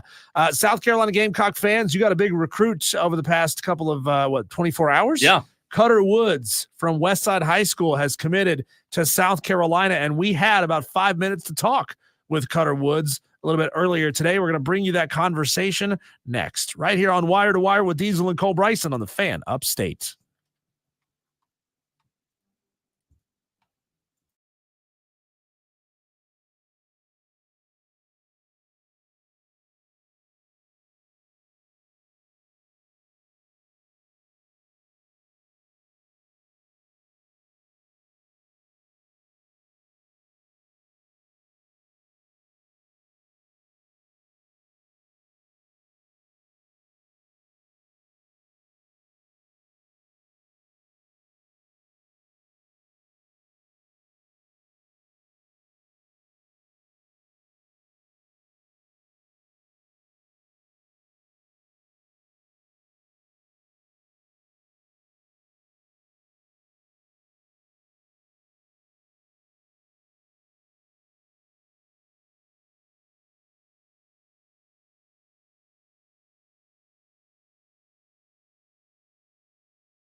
It is Wire to Wire, a Tuesday edition right here on the Fan Upstate 97.1 Spartanburg, 97.7 Greenville, and anywhere in the world on the free Odyssey app. We encourage you to find us there as well as we bring on senior quarterback for the West Side Rams right here in the Upstate. He made some news last night. He is Cutter Woods. Cutter, last night you committed to South Carolina. We'll start with that. Let's talk about what went into that decision for you, man. We had a visit this weekend and just had to take everything into consideration. And me and my family kind of made a decision based off of that. And we feel good about it, so we're excited. Cutter Woods, West Side Rams quarterback, joining us here on Wire to Wire with Diesel and Cole Bryson. You heard it, just committed to South Carolina. Cutter, what does the word commitment mean to you? We hear a lot of guys committing to schools and then backing out, going somewhere else, committing to 2 or 3 places before it's all said and done. So what does it actually mean to you? Yeah, I was committed previously, and I put to Carolina. I would say, committing is a business deal that you seal off with a business. And then obviously, the recruiting world, it gets crazy, and you can't really have no feelings in it. So, you're fully committed to a school, and then obviously if something else comes along, you have to take consideration because it's your future. It's a good answer. I like that, Cutter. What was it about South Carolina? What was it about Shane Beamer that led you and your family to make that decision? Just great people down there. We're obviously impressed with, hospitality and all that, but we're just impressed with the people they had down there and really enjoyed them. Cutter, how excited are you? I know it's still a ways away, but how excited are you with the prospect of competing against a guy like Lenora Sellers, who's got some proving to do on his own, right? He's a first-year quarterback there at South Carolina. Once you get there, you may have the opportunity to steal the job away from him. I'm excited to compete with whoever. I know Lenore's a great guy, and I'm excited just to be able to play for my home state. Cutter, what was it? South Carolina obviously is where you've committed, but do you feel like last year when you guys at Westside won the state championship, do you feel like that was a point in your career where you started to get more attention from colleges, or when would you say you started to get on the radar of South Carolina?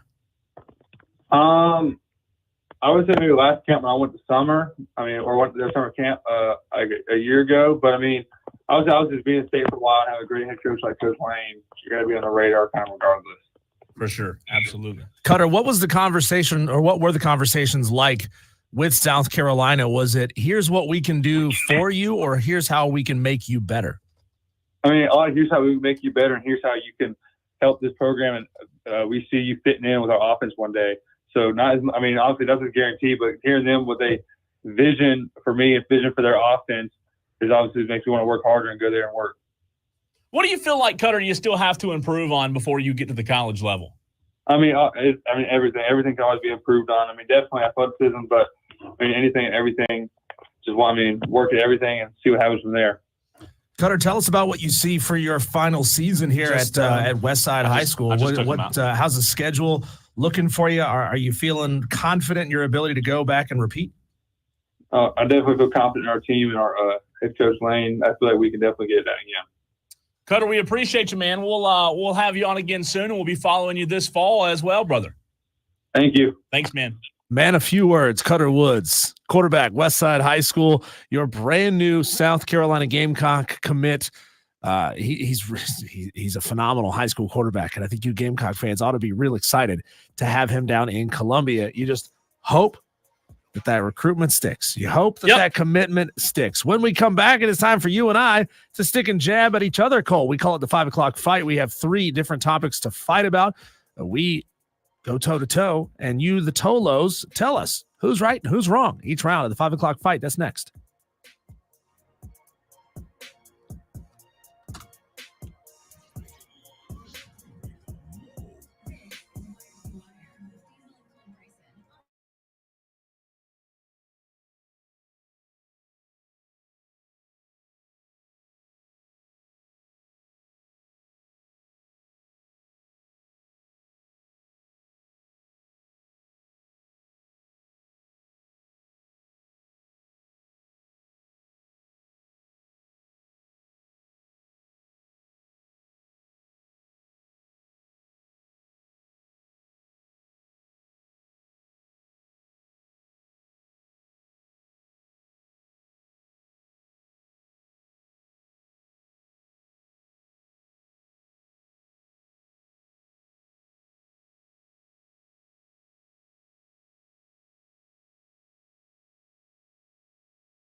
I have a challenge, Diesel. I have a challenge for the Tolos in this segment. I have not done this yet, but I want to put up a challenge today. We've had a good amount of interaction in the show today on the stream, text line, a lot of text, a lot of messages.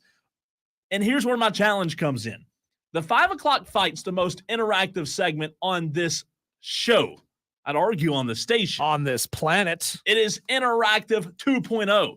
My challenge today, though, let's break a record. Tolos, listeners, you driving down the road, hopefully not 85, but let's break a record today. Get those fingers ready. Let's have more texts come in, more messages today for this 5 o'clock fight than we've ever had so that we can't even get to them all. We have to go, 2 segments of 5 o'clock fight. That's what I want. That's what I challenge you to do today. So get those texter fingers ready. 71307. It's time for the 5 o'clock fight. It's an all-out slugfest, and nobody's leaving unscathed. 3 topics, 1 winner. It's the 5 o'clock fight on Wire to Wire with Diesel and Cole Bryson on the Fan Upstate. If this is your first time tuning into Wire to Wire, well, number one, we appreciate you. Appreciate the heck out of you for doing so. The 5 o'clock fight, as Diesel teased earlier, every single day at 5 o'clock, there are 3 rounds, 3 topics. Diesel and I must disagree on each topic. You, the Tolo, you decide who wins and who loses. You can text the show 71307. Start your text with the word fan. We're also live on Twitter, Facebook, and YouTube. Get in the chat there. Let's have a good one today. It's time for Round 1 Fight. All right, Diesel. I like this one. This one might ruffle a feather or 2. If a recruit gets your school's name wrong in a tweet, does it bother you? For example, if a recruit says University of Clemson, would that bother you as a fan, yes or no? Hell yeah, it bothers me. Number one, how many pieces of paper do you have in your bedroom right now that say Clemson University on it or the University of South Carolina on it? You've been seeing these things in your mailbox, in your text messages, in your emails constantly over the past couple of months or even years. And you still got it wrong. That right there, Cole, shows me that you don't pay attention to details. That right there tells me I'm not sure that I want you on my campus. As the kids say, that's a red flag. Really? It's a red flag. Is it not? I mean, you probably seen a recruit tweet really excited to announce my commitment to the University of Clemson. It's happened. I know it's happened. I know it has happened too. South Carolina University, right? It's happened. I get it. By the way, JD says, Cole, don't even speak. Diesel's already won. That would be a red flag. I give kids, we're talking about 16, 17-year-old kids who may or may not have passed English class last semester. Are they kids or are they adults? They can get NIL money now. Well, that's a good question. But look, no big deal for me if they get but here's why. I mess up all the time in tweets and then post and say things, and I look back later and think, that was dumb. That was boneheaded. I knew better than that. I didn't put university after Clemson like it was supposed to be instead of before Clemson. It happens. Here's my warning, though. Here's what I'll say. I get that it happens. Let's just not make a habit of making it happen. I don't want to hear University of Clemson more than once, but I'm okay with it, Diesel. So I'll give him a pass. I'll say this, Cole. If you got my school's name wrong in a tweet, the only thing that will have me forgive you is go win me a conference championship. Go win a championship. Go win me a conference, not a national championship. That's a ludicrous request. I mean, unless you're Bama. Yeah, then I'd never forgive any of these guys, right? But you get the name wrong, you go win me a conference title. Then we're cool. Okay, I hear you.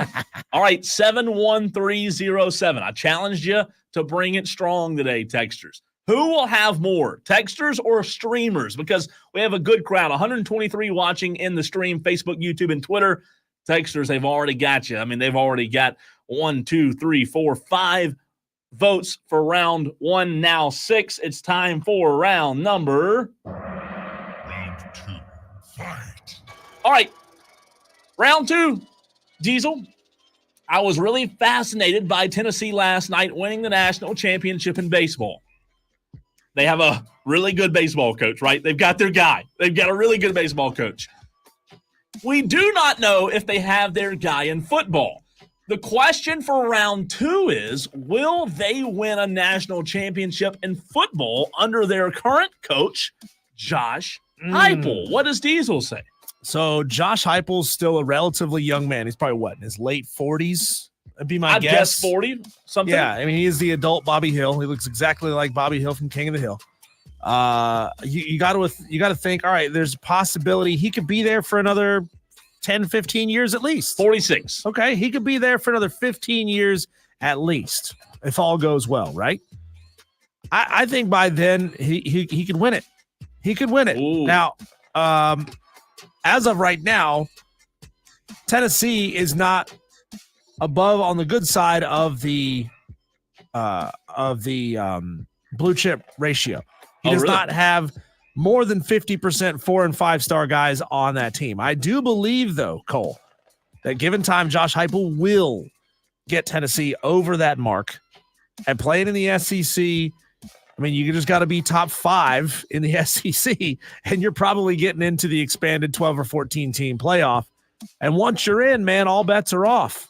You could go win this thing. That's where I have issue. They are in the SEC. I'm not a Josh Heupel hater. I just don't know that he's the guy that leads Tennessee to the promised land on the gridiron. So I go no. Tennessee football will not win a championship, a national championship to be clear, under Josh Heupel.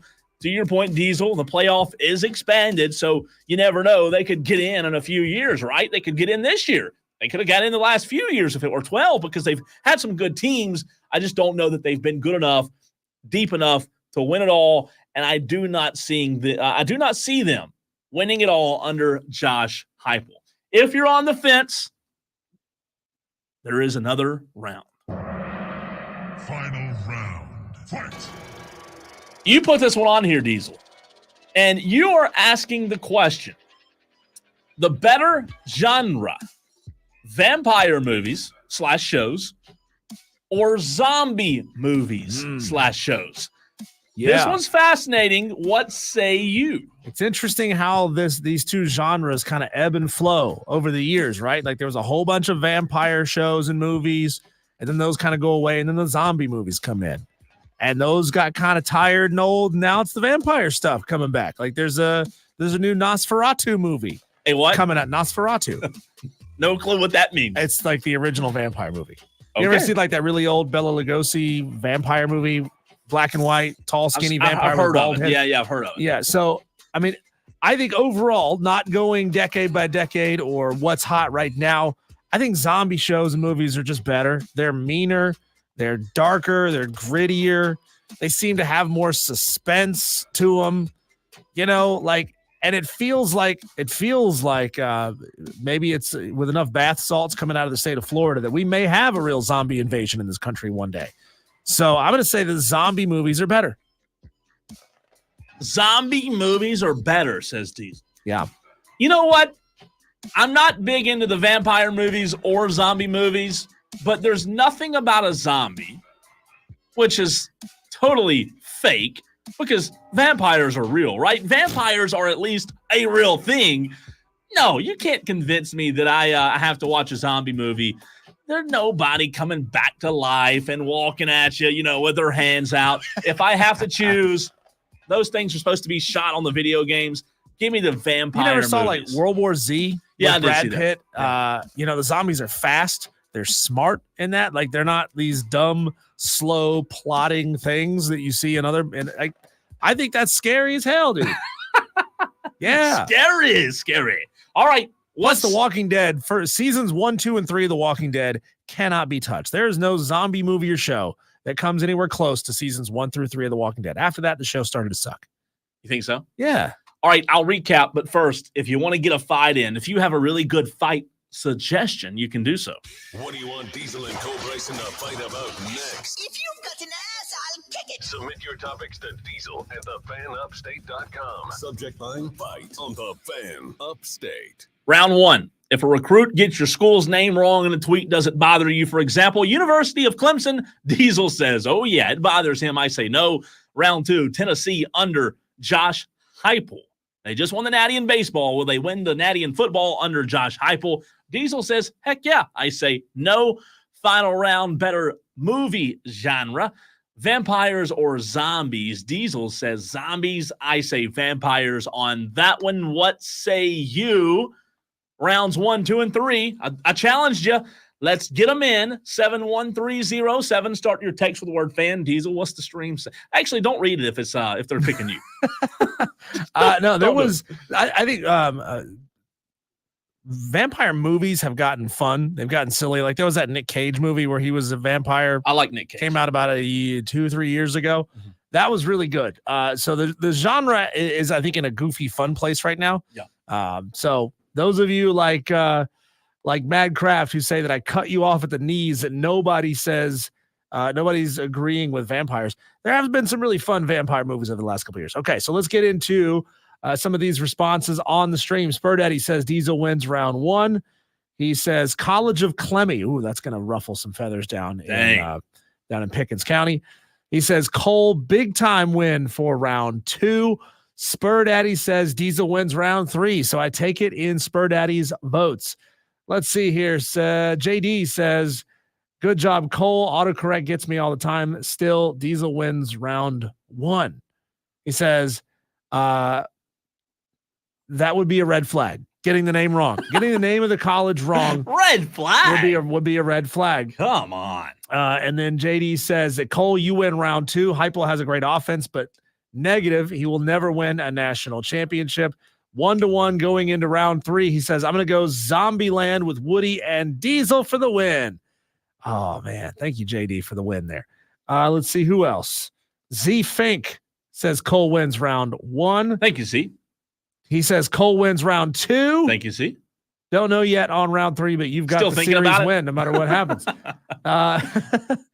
Let's see. Who else? Who else do we have in the stream? Lester made a zombies comment. I can't read it. It's too far Lester away. says, in the anime Attack on Titan, which I highly recommend, you can almost classify the Titans as zombies, vampires, and werewolves.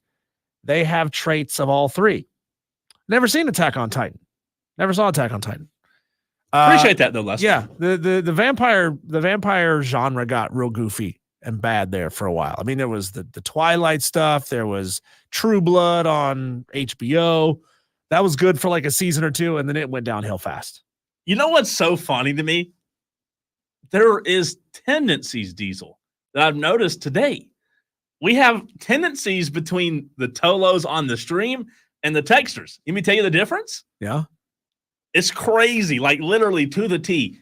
The Tolos in the stream, round by round, they let you know who win, right? Round 1 Diesel, round 2 Cole, whatever. The texters, no. There's none of that. They wait till the end? They wait till the end and then send all 3 in, which I thought was fascinating. Maybe it's just like you got the text. That would actually be helpful. That would be helpful from you Tolos who watch on the stream. And we appreciate you playing along live in real time. But it would be helpful to read to read your messages if you send them all together as one. It's just weird that it's different because everybody in the stream's rapid fire, and then everybody it's crazy. JD did say that Cole has been Dracula for Halloween every year since he was 12. Never have I been Dracula. Never. Sorry, JD. All right, let's see on the text line who wins.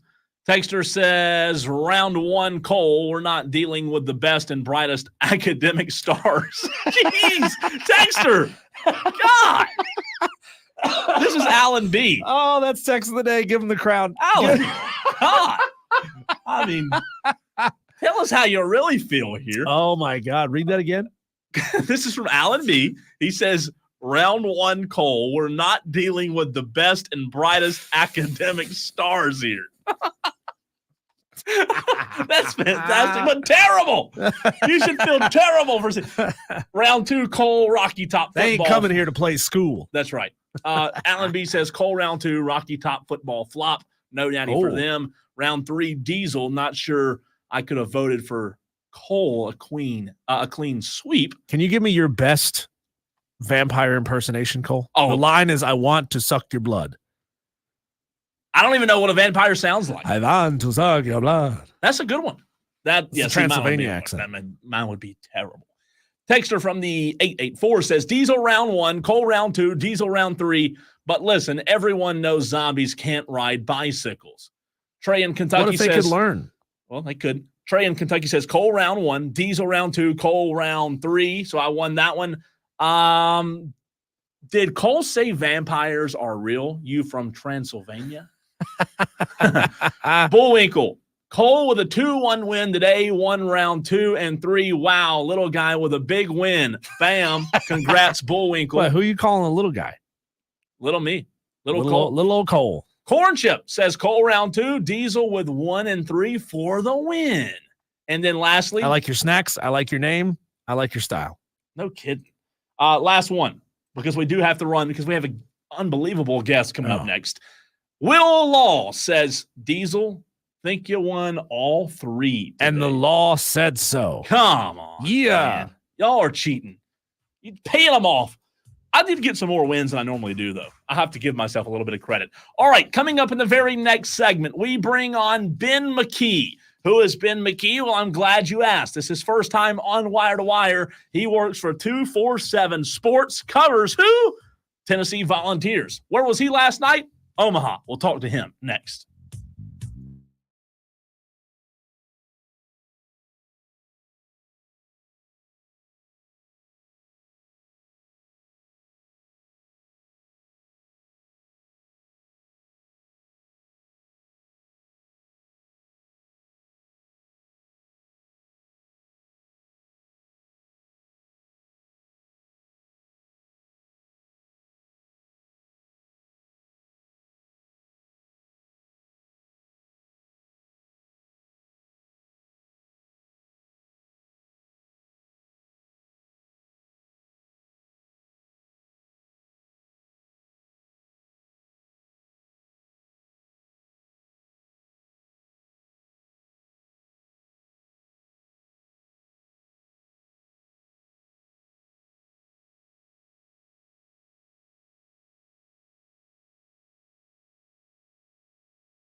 It's Wire to Wire with Diesel and Cole Bryson right here on the Fan Upstate, 97.7 FM in Greenville, 97.1 FM in Spartanburg. We go to the guest line and bring on for the very first time Ben McKee, who covers the Vols for 24/7 Sports. Look him up on Twitter at Ben McKee 14. He was in Omaha last night for Tennessee winning their first baseball national championship. Are you still riding on cloud nine, Ben? Are you still buzzing, or has your heart rate finally come down a little bit? I think I'm still running on some adrenaline because it was a 4 a.m. Nighttime. It was. I didn't get to sleep till about 4. That's when I laid down. Who knows when I actually fell asleep? And then I had some radio obligations early in the morning, so I'm running on like 2 hours of sleep. But I don't feel it as much as I was thinking that I would. So I guess I'm still running on the adrenaline. But last night was really cool for a lot of different reasons. Ben, we appreciate you taking time to hop on with us right here on the Fan Upstate. You know, listen, there's so many ways to go with this, and I'm sure you've already talked about it on your hits this morning, but seeing the scene last night, seeing the coach and the players and the post-game celebration, it just seemed like what was due all season long, truly Tennessee being the best team, winning 60 games. From you covering the team, did you guys feel like through the course of the season that it was a team of destiny almost? Towards the end of the season, I wouldn't say from start to finish. I mean, you knew from the jump just because of how Tony Vitello recruits and the recruiting classes that he always has coming in and their ability to develop players. Like, you know that they're going to have a chance every season to do something special. It's just a matter of how special, and there's degrees to it, obviously, as well. It varies from year to year, but you know that they're always going to have a really good baseball team. It's just a matter of how good. And so you knew it was a top 25 team coming into the season with top 10, top 15 potential. But it wasn't really, I'd say, until the last month of the season, regular season, and around May that I thought that this team had a chance to win a national championship. They just kind of took off, and they were steadily piecing series wins together. Winning a lot of game threes and doing it in an unconventional way with the pitching rotation, with an opener in game one. You're without A.J. Russell, who is going to be your best pitcher. Xander Sechrest had been a midweek guy for so long and more of a crafty lefty than somebody who has overpowering stuff. So I think a lot of people were waiting for the other shoe to drop with the pitching staff. But the pitching staff, starting with Xander Sechrest, just continued to get better and better, stronger and stronger. And that led to the offense always was what it was, right? It was the best offense in the country. But the reason that Tennessee was able to win the national championship is because the pitching staff was able to step up and play some big time baseball alongside the offense. And it started with Xander Sechrest. And you started to see those developments mid-May or so as they were getting ready for the SEC tournament. They had a big series win over Kentucky and Lexington. I think the final weekend of April, I want to see. And it feels like it just kind of took off from there. And that was the first time that you realized, okay, this team has a chance to go win a national championship if the pieces can fall in place. Ben, try to describe your feelings in the roller coaster throughout that game last night as it progressed. You know, Tennessee got up to that 3-1 lead after the third inning, a bunch of goose eggs all the way up until the seventh, no scoring up until the seventh inning. And it felt like Tennessee had kind of put it away after scoring 3 in the seventh. But then, man, that 8th and 9th must have been really stressful. Describe that feeling. Yeah, it was exactly that for a whole lot of people, and just didn't really know how it was going to turn out there for a moment. I mean, in the 7th inning, Dylan Dreiling hits that 2-run home run, gives them a 4-run lead, I believe, at the time. And then Hunter Inslee scores all the way from first on a Kavaris Tears RBI double and had the acrobatic slide and swim move into home plate to avoid the tag. And I think they were up by 5 at that point. I think it was 6-1. And that's when it started to set in that Tennessee has a legitimate shot here to win the whole thing. And I think you could feel the vibe in the stadium from Tennessee fans start to pick up as well. Like they were starting to realize that a national championship was at their fingertips. And then Texas A&M swung right back and scored 2 in the 8th. Kirby Connell had to come in and get back-to-back strikeouts in typical Kirby Connell fashion to round out a fabulous career for him. And then A&M kept swinging in the 9th as well, scored 2 more runs, and it took Aaron Combs, I believe it I guess it was the tying run at the plate, coming up with back-to-back strikeouts after A&M had scored 2 more runs to make it a 1-run game. So you could feel the anticipation building. You could tell that Tennessee fans could tell that the national championship was at its fingertips after that Dreiling homer. But it took Kirby Connell and Aaron Combs saving the day, as they've done often this season and throughout their career. Ben McKee joining us right here on Wire to Wire on the Fan Upstate, covers the Vols for 24/7 Sports. You can follow him on Twitter at Ben McKee14. Ben, I saw a video that was really fascinating earlier today on Twitter, X, if you will, and it was like one of the first games that Tony Vitello coached in at Tennessee. There was no one in the stands, and it was just kind of I guess, I don't want to say a complete turnaround from nothing, but in your opinion, when you see what Tennessee was when Tony Vitello took the job to what it is now, how would you describe the turnaround that he has accomplished at Tennessee? I would call it exactly that. I mean, I do think it's been a turnaround from pretty much nothing.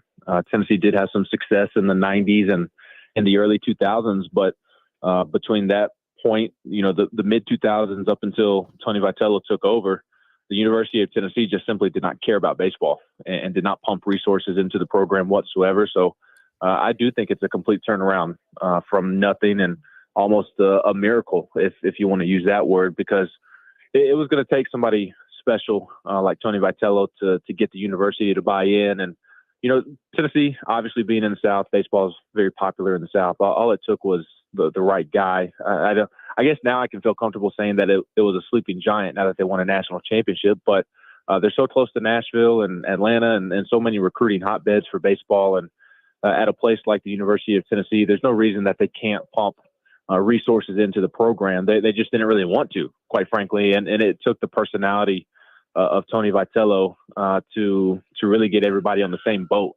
On the university side, the booster side, the fans, players, in terms of how he was recruiting, so on and so forth. And he was able to kind of mesh it all together. And next thing you know, everybody's bought in, and you reach the point to where you've won a national championship, because people, they gravitate towards Tony. And when you have that type of personality, people are willing to commit to you and give you the resources that you need. And that's exactly what happened.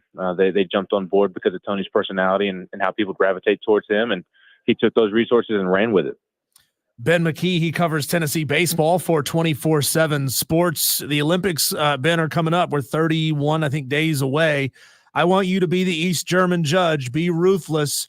Could you rate Tony Vitello's form as he dove into the crowd the way that he did? How did he do? I thought he did pretty well. I guess if you're Tennessee or if you're Tony Vitello, you're glad that you didn't turn an ankle there or tear your ACL or something else happen as you jump on the tarp and jump into the crowd to celebrate with the fans. That was just a really cool moment, and I think that speaks to why people gravitate towards him, because I know it can rub people the wrong way at the same time at times, and I get it. But I mean, he's a good guy at the end of the day, and just has a lot of passion and a lot of energy, and very fiery, as everybody knows. And sometimes he doesn't channel it the right way.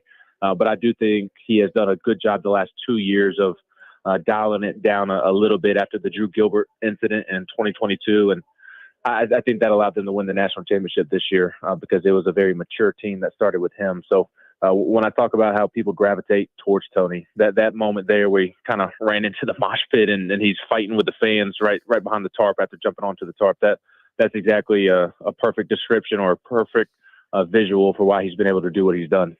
Hey, Ben, I want to look at the totality of the 3-game series in the World Series. Was there any worry from the coaching staff that you heard in the interviews and from the media standpoint of those of you that were there about the number of base runners that Tennessee left on in the first 2 games? Like, if I would have told you that Tennessee was going to lose the World Series, would that have been the reason?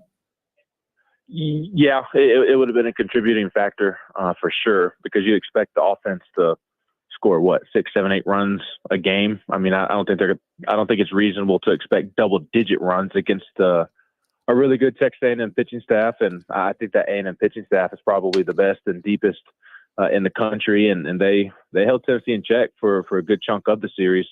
But to me, the biggest issue was just it seemed like Tennessee was playing with a lot of pressure on its shoulders. It seemed like it was affecting them in that first game and for most of game 2. And then Dylan Dowling hits his second of 3 home runs in game 2 in the 7th inning. And it just felt like the entire team was able to take a deep breath and just go play their brand of baseball. So I think that was critical for them this weekend to just kind of play loose like they have all season. That's part of the reason they got as far as they did. And they weren't playing with that looseness that they had for so long in those first 2 games. And I think that Dowling homer loosened them up. So the defense and pitching depth was always the bugaboos when they did play poorly. So if you would have told me that they were struggling in the series, I would have pointed to those 2 possibilities. And in that first game, they committed 3 errors. And for the second time in 4 games in Omaha, and during the regular season in 55 games, they only had 3 errors once. So I think that the pressure was getting to them a little bit. And as I've mentioned, I think that Dowling homer really loosened them up and allowed them to play their brand of baseball. Ben, Josh Elander's name was a name on a lot of South Carolina fans' short list of candidates. Obviously, the Gamecocks have moved on. They've made their hire. But how safe do you think Josh's career in Tennessee is? How long do you think he ultimately stays on this staff after this title? Yeah, I that's a fascinating question. It's $1 million question. I know for a fact he's very, very comfortable in Knoxville, and he certainly wants to be a head coach one day, but he's in no rush at all, because he is sitting pretty right now. Tony Vitello is on the verge of receiving quite the contract extension, and part of that extension is to where the assistant coach, the salary pool for the assistant coaches is going to be as large as any program in the country, if not the largest. So Josh Elander is about to be well taken care of. And again, it's only a matter of time before he becomes a head coach, but he is very comfortable. They've got some big time recruiting classes coming in the next couple of years. So he's in a position to where he can be very picky. So I know it's a cliche answer, or maybe I'm taking the easy way out, but it just really depends on what jobs open. I mean, there's some scuttlebutt about Schloss going to Texas, which would be fascinating after this weekend. I mean, if A&M came after Elander, then sir, I think that he would obviously take that job. But like you saw in Ohio State open, I don't think that he was going to jump for that.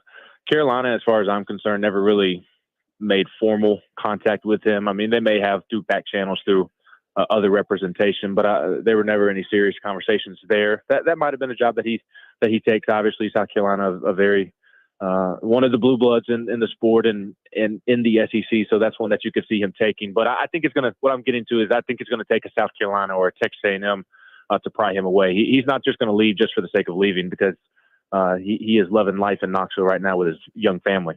Hey, Ben, my last question for you. This was a topic of conversation last week on this show. I don't know why, because this is a sports show, but, sometimes the non-sports topics get talked about a little bit more than sports. But when you're at the airport, like you are, I don't know, right now, are you a guy that will sit and wait and be one of the very last people on the plane, or are you one of the first to rush and get on and get your seat and get your belongings over your head? I wait until it's my row's turn. Okay. I sit there until it's my row's turn to stand up. And I'm sorry if you're one of those people that like to stand up right away, but that is one of my biggest pet peeves. I'll put it nicely. Yes. Since we're on the show here, it is one of my biggest pet peeves. Like, y'all aren't going anywhere. Like, why are y'all standing up? Just sit down, relax, and when it's your turn to go, you'll be able to get up and go. Ben, a good question that we argued about in the last segment on this show here. Now that Tennessee has won a national championship in baseball, do you believe that they will win one under Josh Heupel in football? Ooh, that's a fascinating question. I certainly think he has the potential to do so. In terms of giving you a firm answer, I would tell you no as of today. I'm a big believer in Josh Heupel. I think that I need to see more to feel confident in saying, like, hey, he's going to win a national championship. Because I've kind of, one of my sayings that I've been sharing the last year or two is like, hey, with Tony Vitello, it would be more of a surprise if he doesn't win a national championship than if he did win a national championship. And Josh Heupel's been really good at Tennessee so far, but he hasn't quite done, obviously, what Tony did in his first few seasons. So I think there's another level of consistent success, stacking back-to-back 10, 11-win seasons together, making the playoffs before I really feel comfortable saying yes. And they recruit pretty well right now, but I think that in order to win a national championship, you've got to take it up a notch and just really – I mean, Tony Vitello recruits as well as anybody in the country, better than anybody in the country, especially given the resources that he has had to work with. And that's why they won the national championship, because he's an elite recruiter. And Josh Heupel's a good one, not an elite one. And I think he needs to get to that elite stage if he wants to get one. But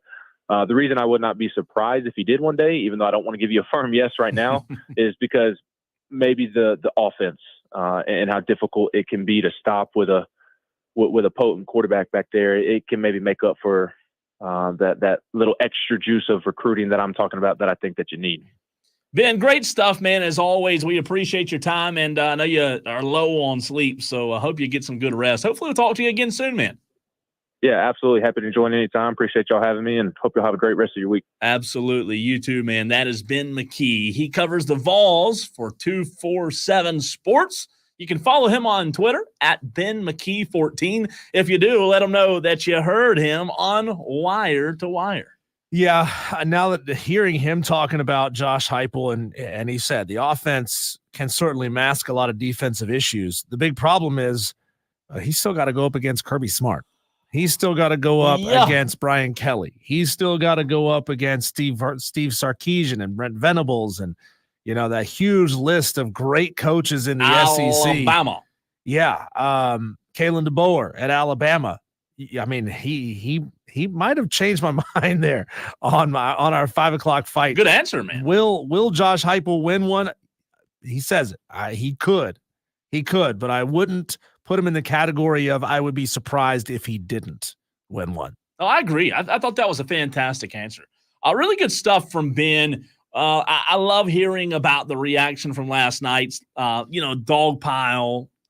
We heard the audio from when they won it, and that stuff's that's just hard to come by, man. Like, you get goosebumps. That's the best part of sports. And that Tony Vitello clip that I was talking about, Cole, I don't know if you've seen it, but he comes out of the comes off of the first baseline, and he uses the tarp, the big roll of tarp, to launch himself into the stands.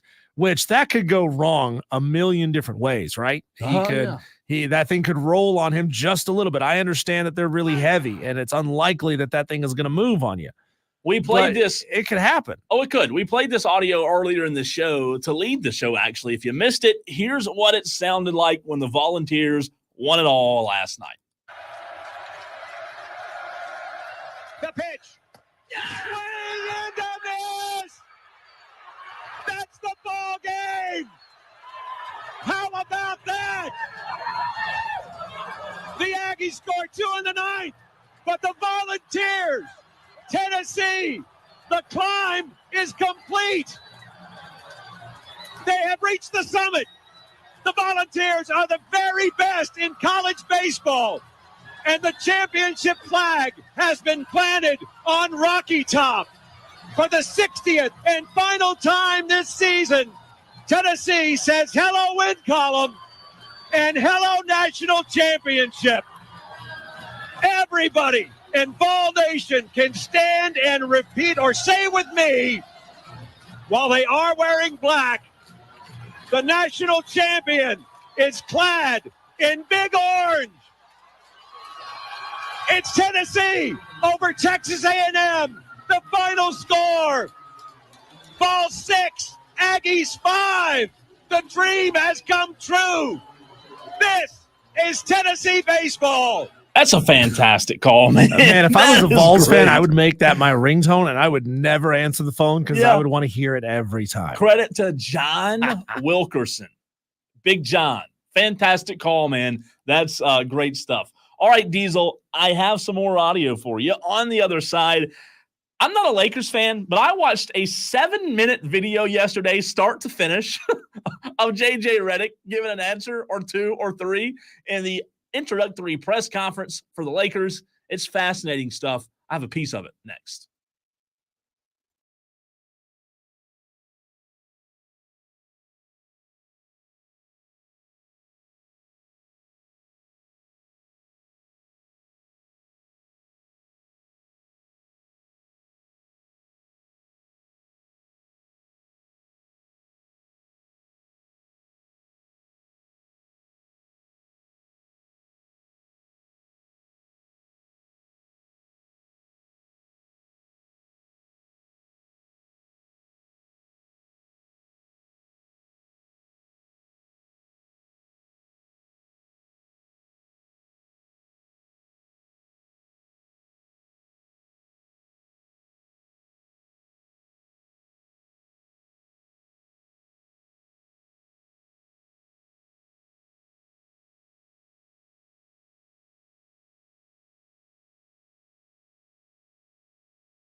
So, Diesel, I'm not a Los Angeles Laker diehard. I've never considered myself a Lakers fan. I do pull for him You're because just of a LeBron. LeBron pony boy. I'm a LeBron fan, yes. Goes wherever LeBron goes. Well, that's correct. Hook your wagon. Well, listen, I don't know why.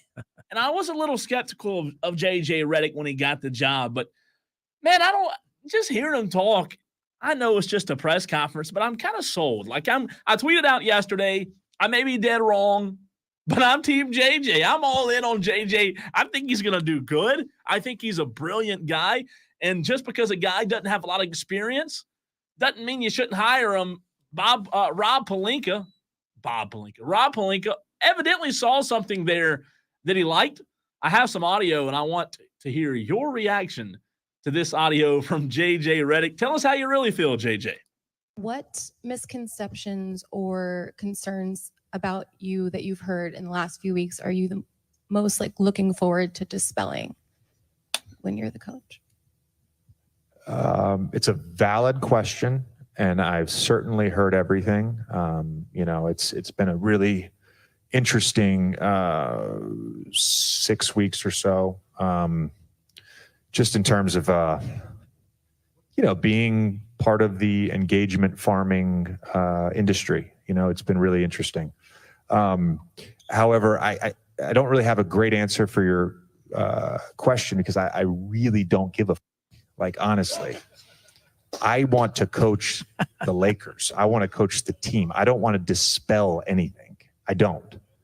I want to become a great coach in the NBA, and I want to win championships, and I want my players to maximize their careers.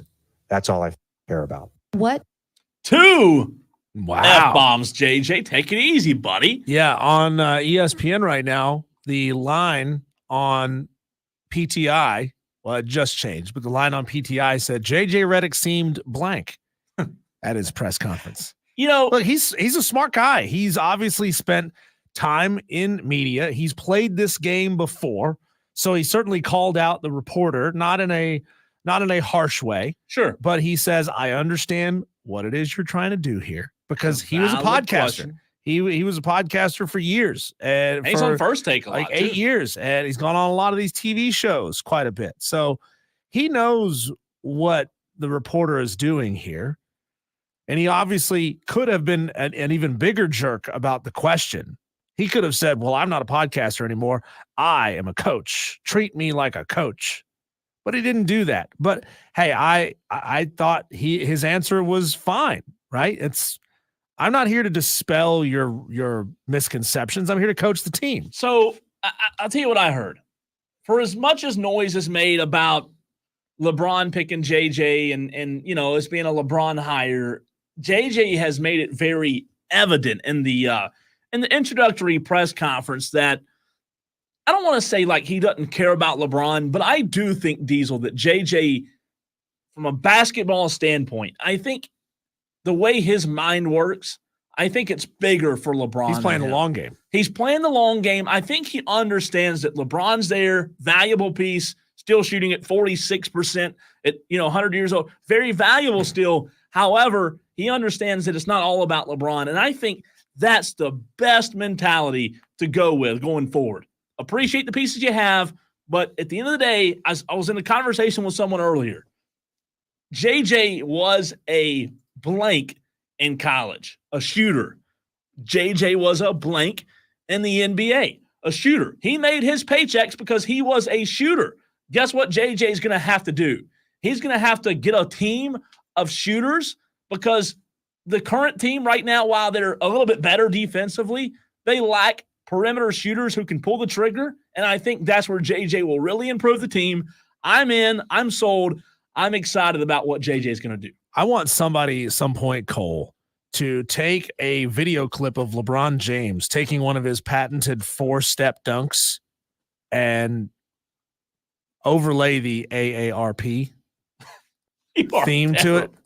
Each step, AARP. You're a hater. I just want to know, Cole, are you still going to be a Lakers fan after LeBron retires? No.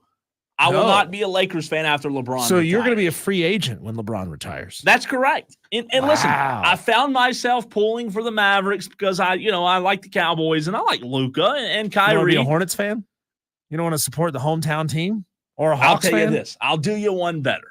If LeBron retires in the next few years, which I think he will, and we have a new Hornets coach who actually does a good job, which I think the hire is a good hire. I will. I'm not going to sound bandwagon. You're taking the wait and see I'm not going to approach. say bandwagon. You're going to wait till they get good, and then you're going to hop on the bandwagon. Should I claim it early? Should I just go Yeah, ahead I and think claim you it? should. So what you're saying is the day LeBron retires, I claim the Hornets as my new Yeah, team. and if you want to say that your fandom is for sale, that's fine. It is. That's fine. I mean, we can auction it off to the highest bidder.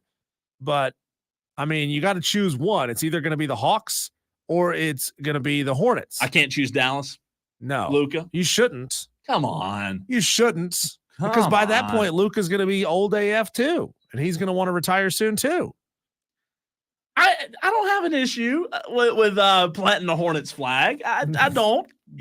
I like to wait and see. But despite having a terrible owner and a terrible win percentage and terrible everything else, they got the best fan base or best color scheme in the NBA. They've got a winner though as the head That's coach. for sure. So we'll see. Hey, when we come back, we are going to get to JD's phone call here in the next segment. So JD, hang on the line.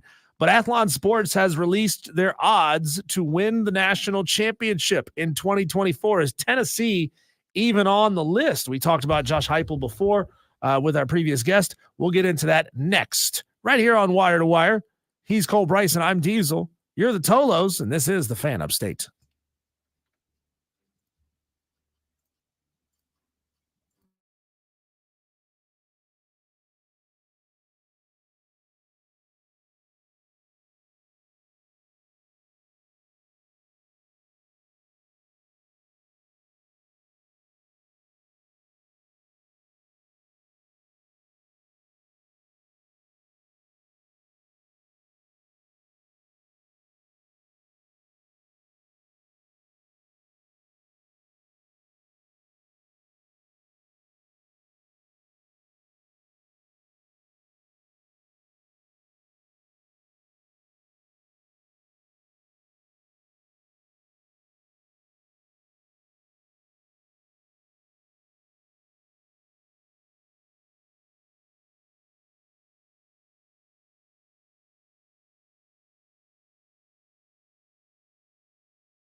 Going to get to the odds, the best chances to win the 2024 college football playoff here in this segment. Little teaser, Clemson is on the list, but not in the good part of the list. Ooh. Not in the real good feeling fine about yourselves part of the list. But before we get there, we bring on JD, caller, Tolo. What's on your mind, sir? Hey, I was actually just trying to get in. Y'all were just mentioning J.J. Redick. First of all, thank you for taking my call.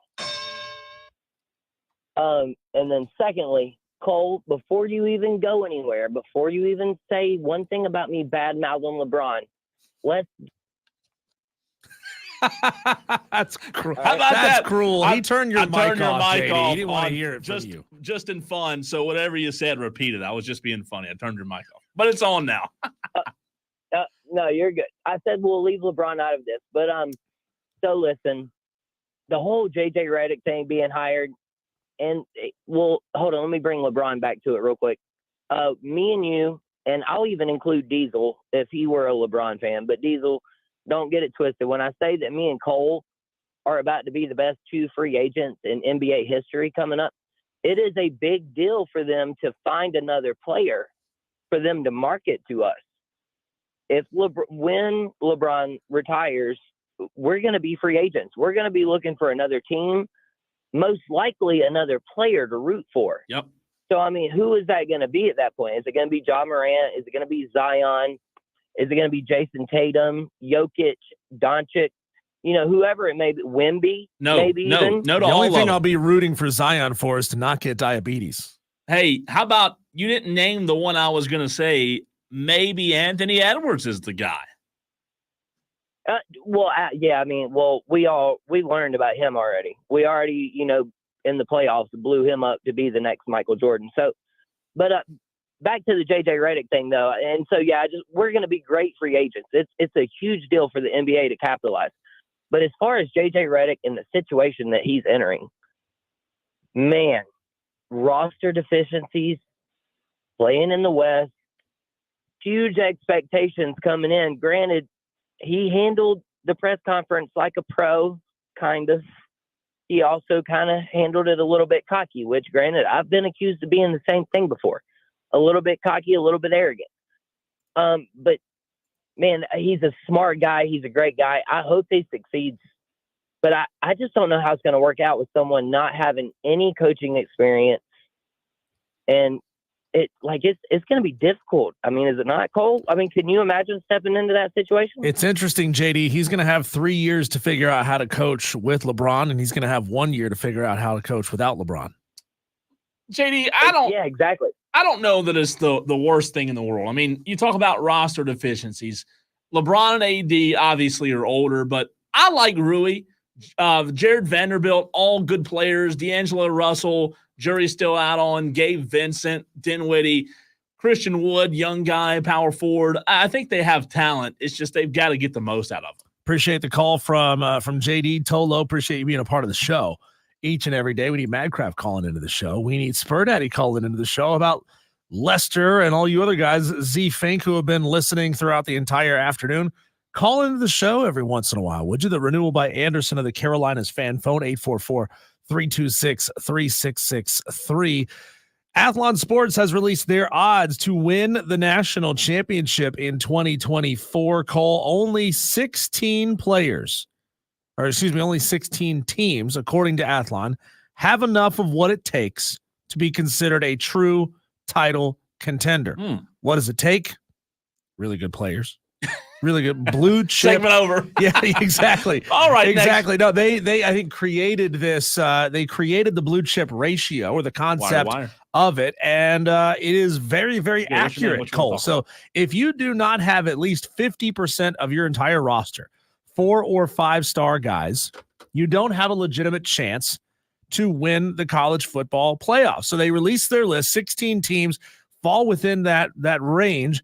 8 of them are in the SEC, 5 of them Big Ten, 2 in the ACC, and 1 independent. And it's, I was going to say it's not BYU, but BYU is not independent anymore, are they? They've gone to the Big 12, haven't they? Yeah, I think so. Gosh, Like Notre Dame, who else is it? There's not a whole lot of independents out there left anymore, but it is Notre Dame. Notre Dame is the one independent. So here are the contenders that they have listed on their website and the percentage of the team that are blue chip, either 4 or 5 star guys.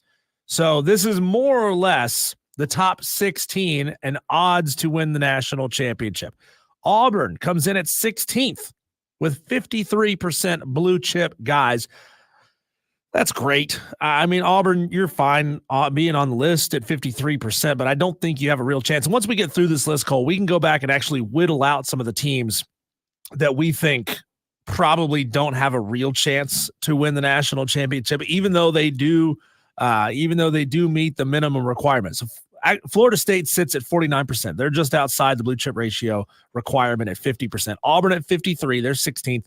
Michigan is 15th at 56%. Michigan was just built different last year, right? They didn't have a ton of 5 stars all over that field, but they were just built and they played team football. Number 14 is USC at 59% blue chip.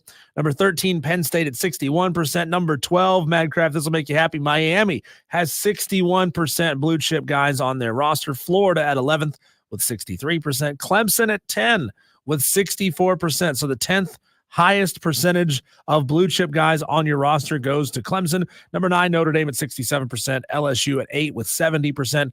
Texas 72%. They are at 7th. 6, Oklahoma 73%. 5, Oregon 76%. 4, Texas A&M 79%. Number 3, Georgia 80%. 4 out of 5 guys on their roster, Cole, are blue chip guys.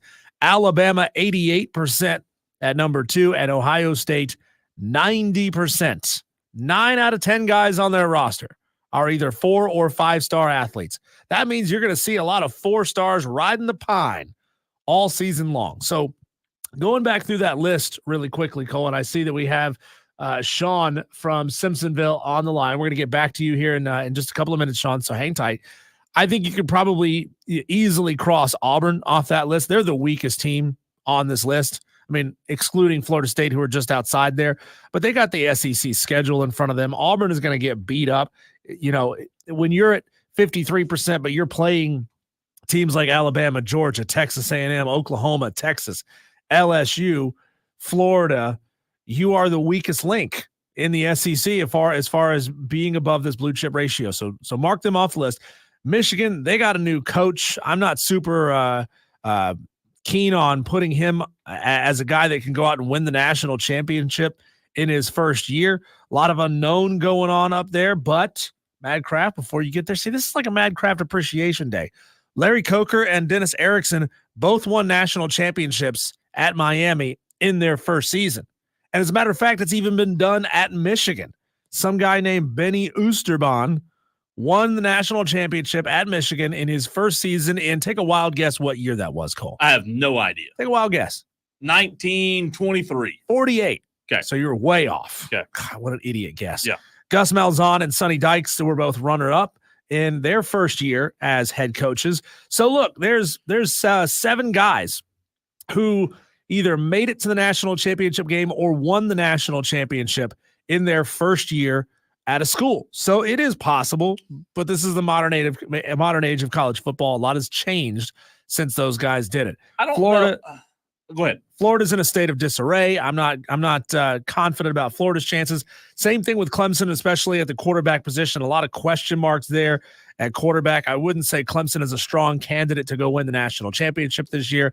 Everyone else on this list, Cole, kind of feels like legit contenders. Maybe mark Southern Cal off the list, but I think anybody from basically 13 and up outside of Clemson has a chance to go win this thing. So the only thing that I would say is, like, I hear what they mean with blue chip players, and I get all of that. Mm-hmm. My only issue is I think Michigan has got to be a contender, top 5 contender going in. Michigan is new head coach, new quarterback. Michigan's not a blip. Michigan is not just a lightning in the bottle for me. I think that Sharon Moore has absolutely embraced the hire. Sharon Moore knows exactly what kind of culture was in place because maybe he was there, right, on staff. I'm sold on the Sharon Moore hire. I'm not saying that he's going to be better than Harbaugh, but I'm just telling you this. Michigan not being talked about in the national championship conversation because they lost their head coach and because they lost their quarterback is the absolute biggest mistake that we can make. Michigan is a blue blood. They're going to continue to recruit at a high level. Sharon Moore is the guy, and Diesel, they're not done competing for national championships, in my opinion. I think they'll be back. No, I think they'll be back eventually, but I don't think they're going to be back in 2024. Look, if Sharon Moore can get them into the college football playoff, and I would not be shocked at all if he got them back into the college football playoff and won a game. Yeah, they're going to. Now we're talking about them able to recruit on the level of getting back up there in the high 60s, low 70s, and then all of a sudden you're inside the top 10 with the amount of talent that you've got on your team. And inside the top 10, you got a shot because you can have all the talent in the world on your roster. Look at Texas A&M under Jimbo Fisher and that ridiculous class that they signed under Jimbo. If you don't have the right coaching staff, if you don't have some things just fall your way and the ball bounce your way, you can easily lose even though you've got more talent. You know, I'm fascinated with number 6, Oklahoma, 73% blue chip players. I really, like maybe I'm undervaluing just how good Brent Venables is. Obviously, his first season wasn't good. Last year was good. Mm-hmm. Maybe we just need to realize that Brent Venables is a winner, and Brent Venables is likely going to have Oklahoma back to where he had Clemson. I mean, you talk about 73% of their roster being 4 and 5s. That's unbelievable. Yeah. That's a big deal, being 6th on that list.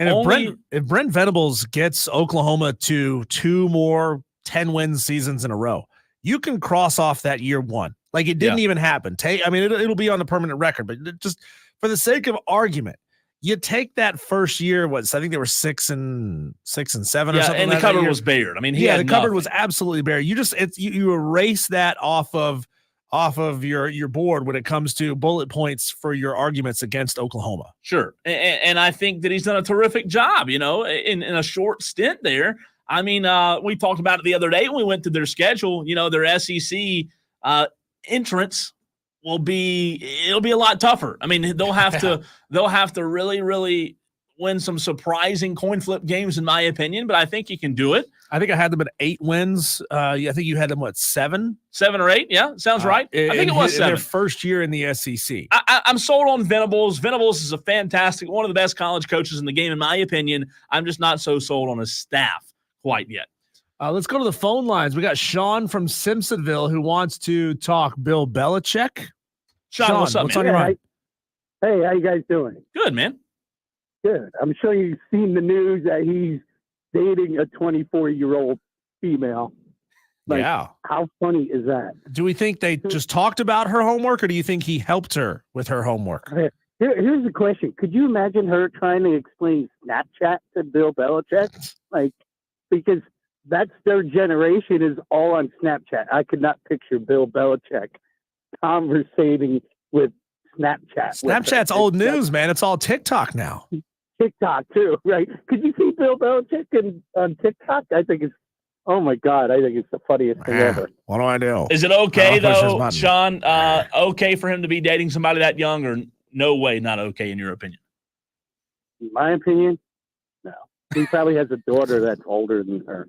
He's probably got a granddaughter that's close to her age. Probably, you're right. He looks like the abominable snowman from freaking Frosty. He does. Thanks for the call, Sean. If they get married, I appreciate that, Sean. You too, man. If they get married, Cole, he's going to have a wife that's younger than his daughters. That'd be a little bit weird. Imagine having to call somebody who's like 15 years younger than you mom. I say they do not get married. Question.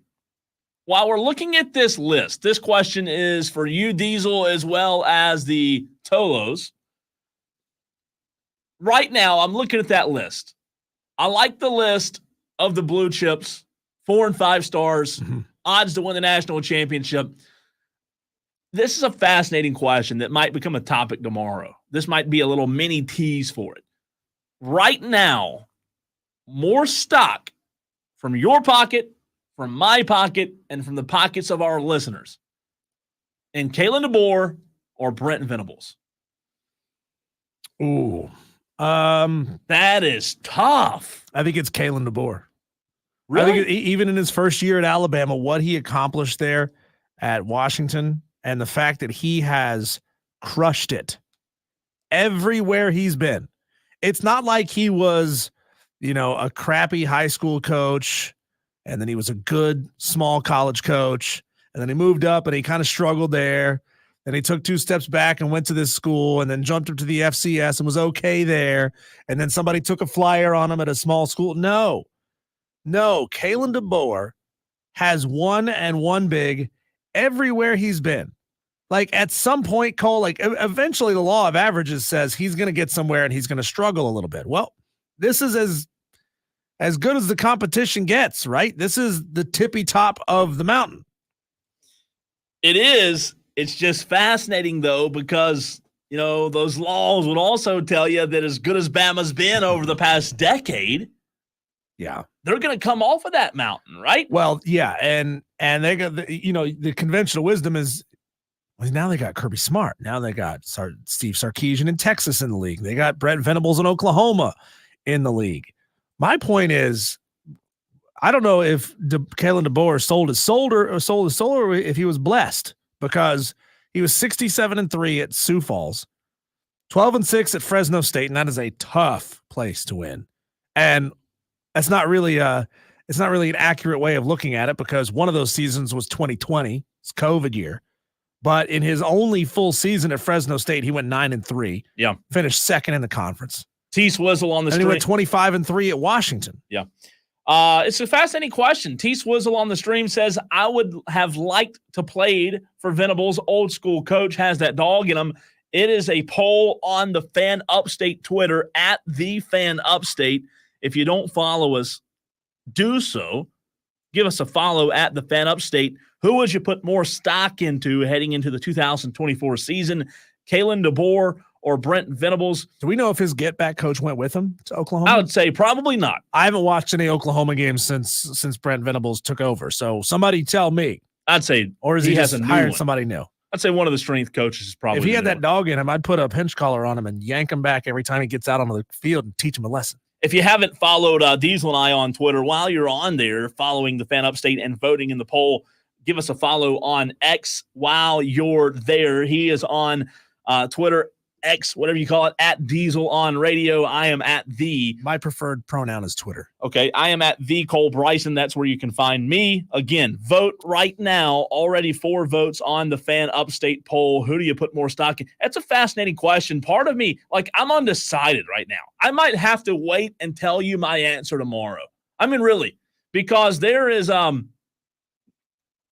lot to be said about Brent Venables taking over a program that's going into the SEC versus the first time versus a program that's been in the SEC for a very long time. I will say, Cole, I think right now we probably have more coaches who can go win a national championship any given season than we really ever have in a long time. No, there's good ones. I mean, Ryan Day, Kalen DeBoer, Kirby Smart, who else? Brent Venables, Steve Sarkisian, Dabo, Brian Kelly. Dabo. You said it, not me. I'll say it. I mean, I'll give him the benefit. Today I will. Maybe not tomorrow. Yeah, I think going into the season, we have a legitimate half a dozen schools that have really, really, really good odds to go win this thing. And so I think it's more fascinating than it's ever been. We're not looking at this as, it's Nick Saban versus everybody else. I agree. I can't wait. August is approaching. All right. In case you missed it, next segment, Ben McKee, 247 Sports, next.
guest line and bring on for the very first time Ben McKee, who covers the Vols for 24/7 Sports. Look him up on Twitter at Ben McKee 14. He was in Omaha last night for Tennessee, winning their first baseball national championship. Are you still riding on cloud nine, Ben? Are you still buzzing, or has your heart rate finally come down a little bit? I think I'm still running on some adrenaline because it was a 4 a.m. Nighttime. It was. I didn't get to sleep till about 4. That's when I laid down. Who knows when I actually fell asleep? And then I had some radio obligations early in the morning, so I'm running on like 2 hours of sleep. But I don't feel it as much as I was thinking that I would. So I guess I'm still running on the adrenaline. But last night was really cool for a lot of different reasons. Ben, we appreciate you taking time to hop on with us right here on the Fan Upstate. You know, listen, there's so many ways to go with this, and I'm sure you've already talked about it on your hits this morning. But seeing the scene last night, seeing the coach and the players in the post-game celebration, it just seemed like what was due all season long. Truly, Tennessee being the best team, winning 60 games. From you covering the team, did you guys feel like through the course of the season that it was a team of destiny almost? Towards the end of the season, I wouldn't say from start to finish. I mean, you knew from the jump just because of how Tony Vitello recruits and the recruiting classes that he always has coming in and their ability to develop players. Like, you know that they're going to have a chance every season to do something special. It's just a matter of how special, and there's degrees to it, obviously, as well. It varies from year to year, but you know that they're always going to have a really good baseball team. It's just a matter of how good. And so you knew it was a top 25 team coming into the season with top 10, top 15 potential. But it wasn't really, I'd say, until the last month of the season, regular season, and around May that I thought that this team had a chance to win a national championship. They just kind of took off, and they were steadily piecing series wins together. Winning a lot of game threes and doing it in an unconventional way with the pitching rotation, with an opener in game one. You're without A.J. Russell, who is going to be your best pitcher. Xander Sechrest has been a midweek guy for so long and more of a crafty lefty than somebody who has overpowering stuff. So I think a lot of people were waiting for the other shoe to drop with the pitching staff. But the pitching staff, starting with Xander Sechrest, just continued to get better and better, stronger and stronger. And that led to the offense always was what it was, right? It was the best offense in the country. But the reason that Tennessee was able to win the national championship is because the pitching staff was able to step up and play some big-time baseball alongside the offense. And it started with Xander Sechrest. And you started to see those developments mid-May or so as they were getting ready for the SEC tournament. They had a big series win over Kentucky and Lexington. I think the final weekend of April, I want to see. And it feels like it just kind of took off from there. And that was the first time that you realized, okay, this team has a chance to go win a national championship if the pieces can fall in place. Ben, try to describe your feelings in the roller coaster throughout that game last night as it progressed. You know, Tennessee got up to that 3-1 lead after the third inning, a bunch of goose eggs all the way up until the seventh, no scoring up until the seventh inning. And it felt like Tennessee had kind of put it away after scoring 3 in the seventh. But then, man, that 8th and 9th must have been really stressful. Describe that feeling. Yeah, it was exactly that for a whole lot of people, and just didn't really know how it was going to turn out there for a moment. I mean, in the 7th inning, Dylan Dowling hits that 2-run home run, gives them a 4-run lead, I believe, at the time. And then Hunter Inslee scores all the way from first on a Kavaris Tears RBI double and had the acrobatic slide and swim move into home plate to avoid the tag. And I think they were up by 5 at that point. I think it was 6-1. And that's when it started to set in that Tennessee has a legitimate shot here to win the whole thing. And I think you could feel the vibe in the stadium from Tennessee fans start to pick up as well. Like they were starting to realize that a national championship was at their fingertips. And then Texas A&M swung right back and scored 2 in the 8th. Kirby Connell had to come in and get back-to-back strikeouts in typical Kirby Connell fashion to round out a fabulous career for him. And then A&M kept swinging in the 9th as well, scored 2 more runs, and took Aaron Combs, I believe it was, I guess it was the tying run at the plate, coming up with back-to-back strikeouts after A&M had scored 2 more runs to make it a 1-run game. So you could feel the anticipation building. You could tell that Tennessee fans could tell that the national championship was at its fingertips after that driving homer. But it took Kirby Connell and Aaron Combs saving the day, as they've done often this season and throughout their career. Ben McKee joining us right here on Wire to Wire on the Fan Upstate. Covers the Vols for 24/7 Sports. You can follow him on Twitter at Ben McKee14. Ben, I saw a video that was really fascinating earlier today on Twitter, X, if you will. And it was like one of the first games that Tony Vitello coached in at Tennessee. There was no one in the stands. And, it was just kind of I guess, I don't want to say a complete turnaround from nothing, but in your opinion, when you see what Tennessee was when Tony Vitello took the job to what it is now, how would you describe the turnaround that he has accomplished at Tennessee? I would call it exactly that. I mean, I do think it's been a turnaround from pretty much nothing. Tennessee did have some success in the 90s and in the early 2000s, but between that point, the mid-2000s up until Tony Vitello took over, the University of Tennessee just simply did not care about baseball and did not pump resources into the program whatsoever. So I do think it's a complete turnaround from nothing and almost a miracle, if you want to use that word, because it was going to take somebody special like Tony Vitello to get the university to buy in. And, Tennessee, obviously being in the South, baseball is very popular in the South. All it took was the right guy. I guess now I can feel comfortable saying that it was a sleeping giant now that they won a national championship, but they're so close to Nashville and Atlanta and so many recruiting hotbeds for baseball. And at a place like the University of Tennessee, there's no reason that they can't pump resources into the program. They just didn't really want to, quite frankly. And it took the personality of Tony Vitello to really get everybody on the same boat.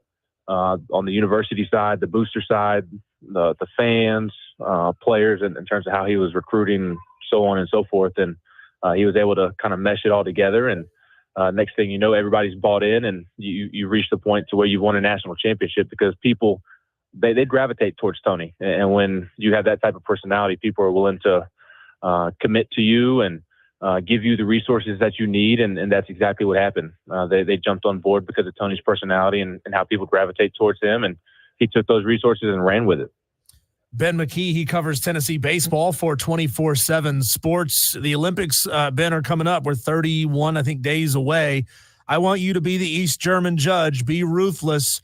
Could you rate Tony Vitello's form as he dove into the crowd the way that he did? How did he do? I thought he did pretty well. I guess if you're Tennessee or if you're Tony Vitello, you're glad that you didn't turn an ankle there or tear your ACL or something else happen as you jump on the tarp and jump into the crowd to celebrate with the fans. That was just a really cool moment, and I think that speaks to why people gravitate towards him, because I know it can rub people the wrong way at the same time at times, and I get it. But I mean, he's a good guy at the end of the day, and just has a lot of passion and a lot of energy, and very fiery, as everybody knows. And sometimes he doesn't channel it the right way.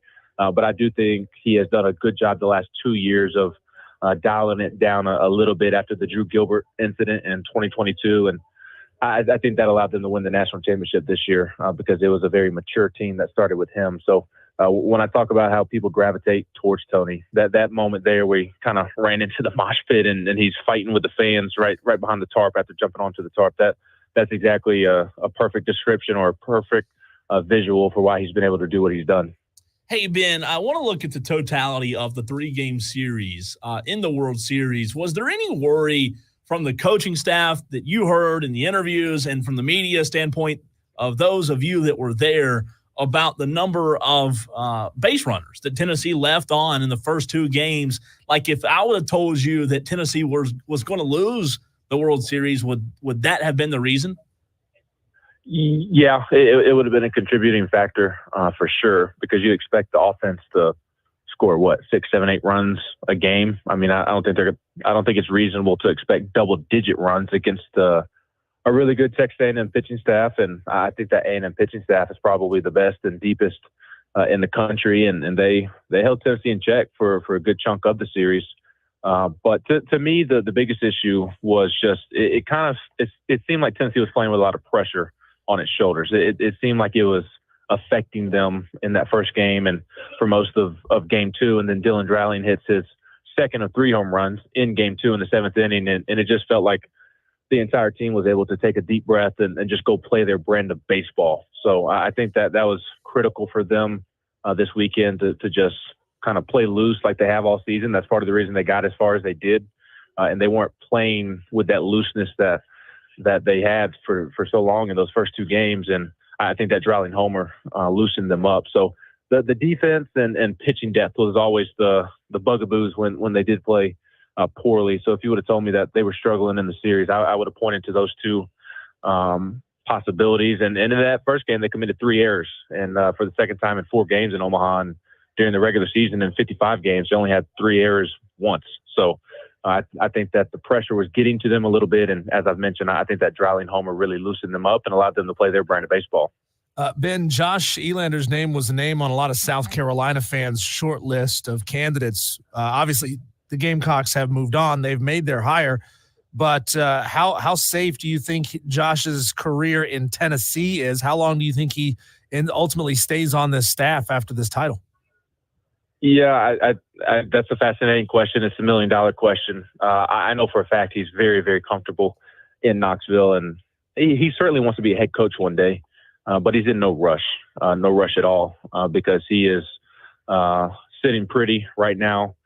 Tony Vitello is on the verge of receiving quite the contract extension, and part of that extension is to where the assistant coach, the salary pool for the assistant coaches is going to be as large as any program in the country, if not the largest. So Josh Elander is about to be well taken care of. And again, it's only a matter of time before he becomes a head coach, but he is very comfortable. They've got some big time recruiting classes coming in the next couple of years. So he's in a position to where he can be very picky. So I know it's a cliche answer, or maybe I'm taking the easy way out, but it just really depends on what jobs open. I mean, there's some scuttlebutt about Schloss going to Texas, which would be fascinating after this weekend.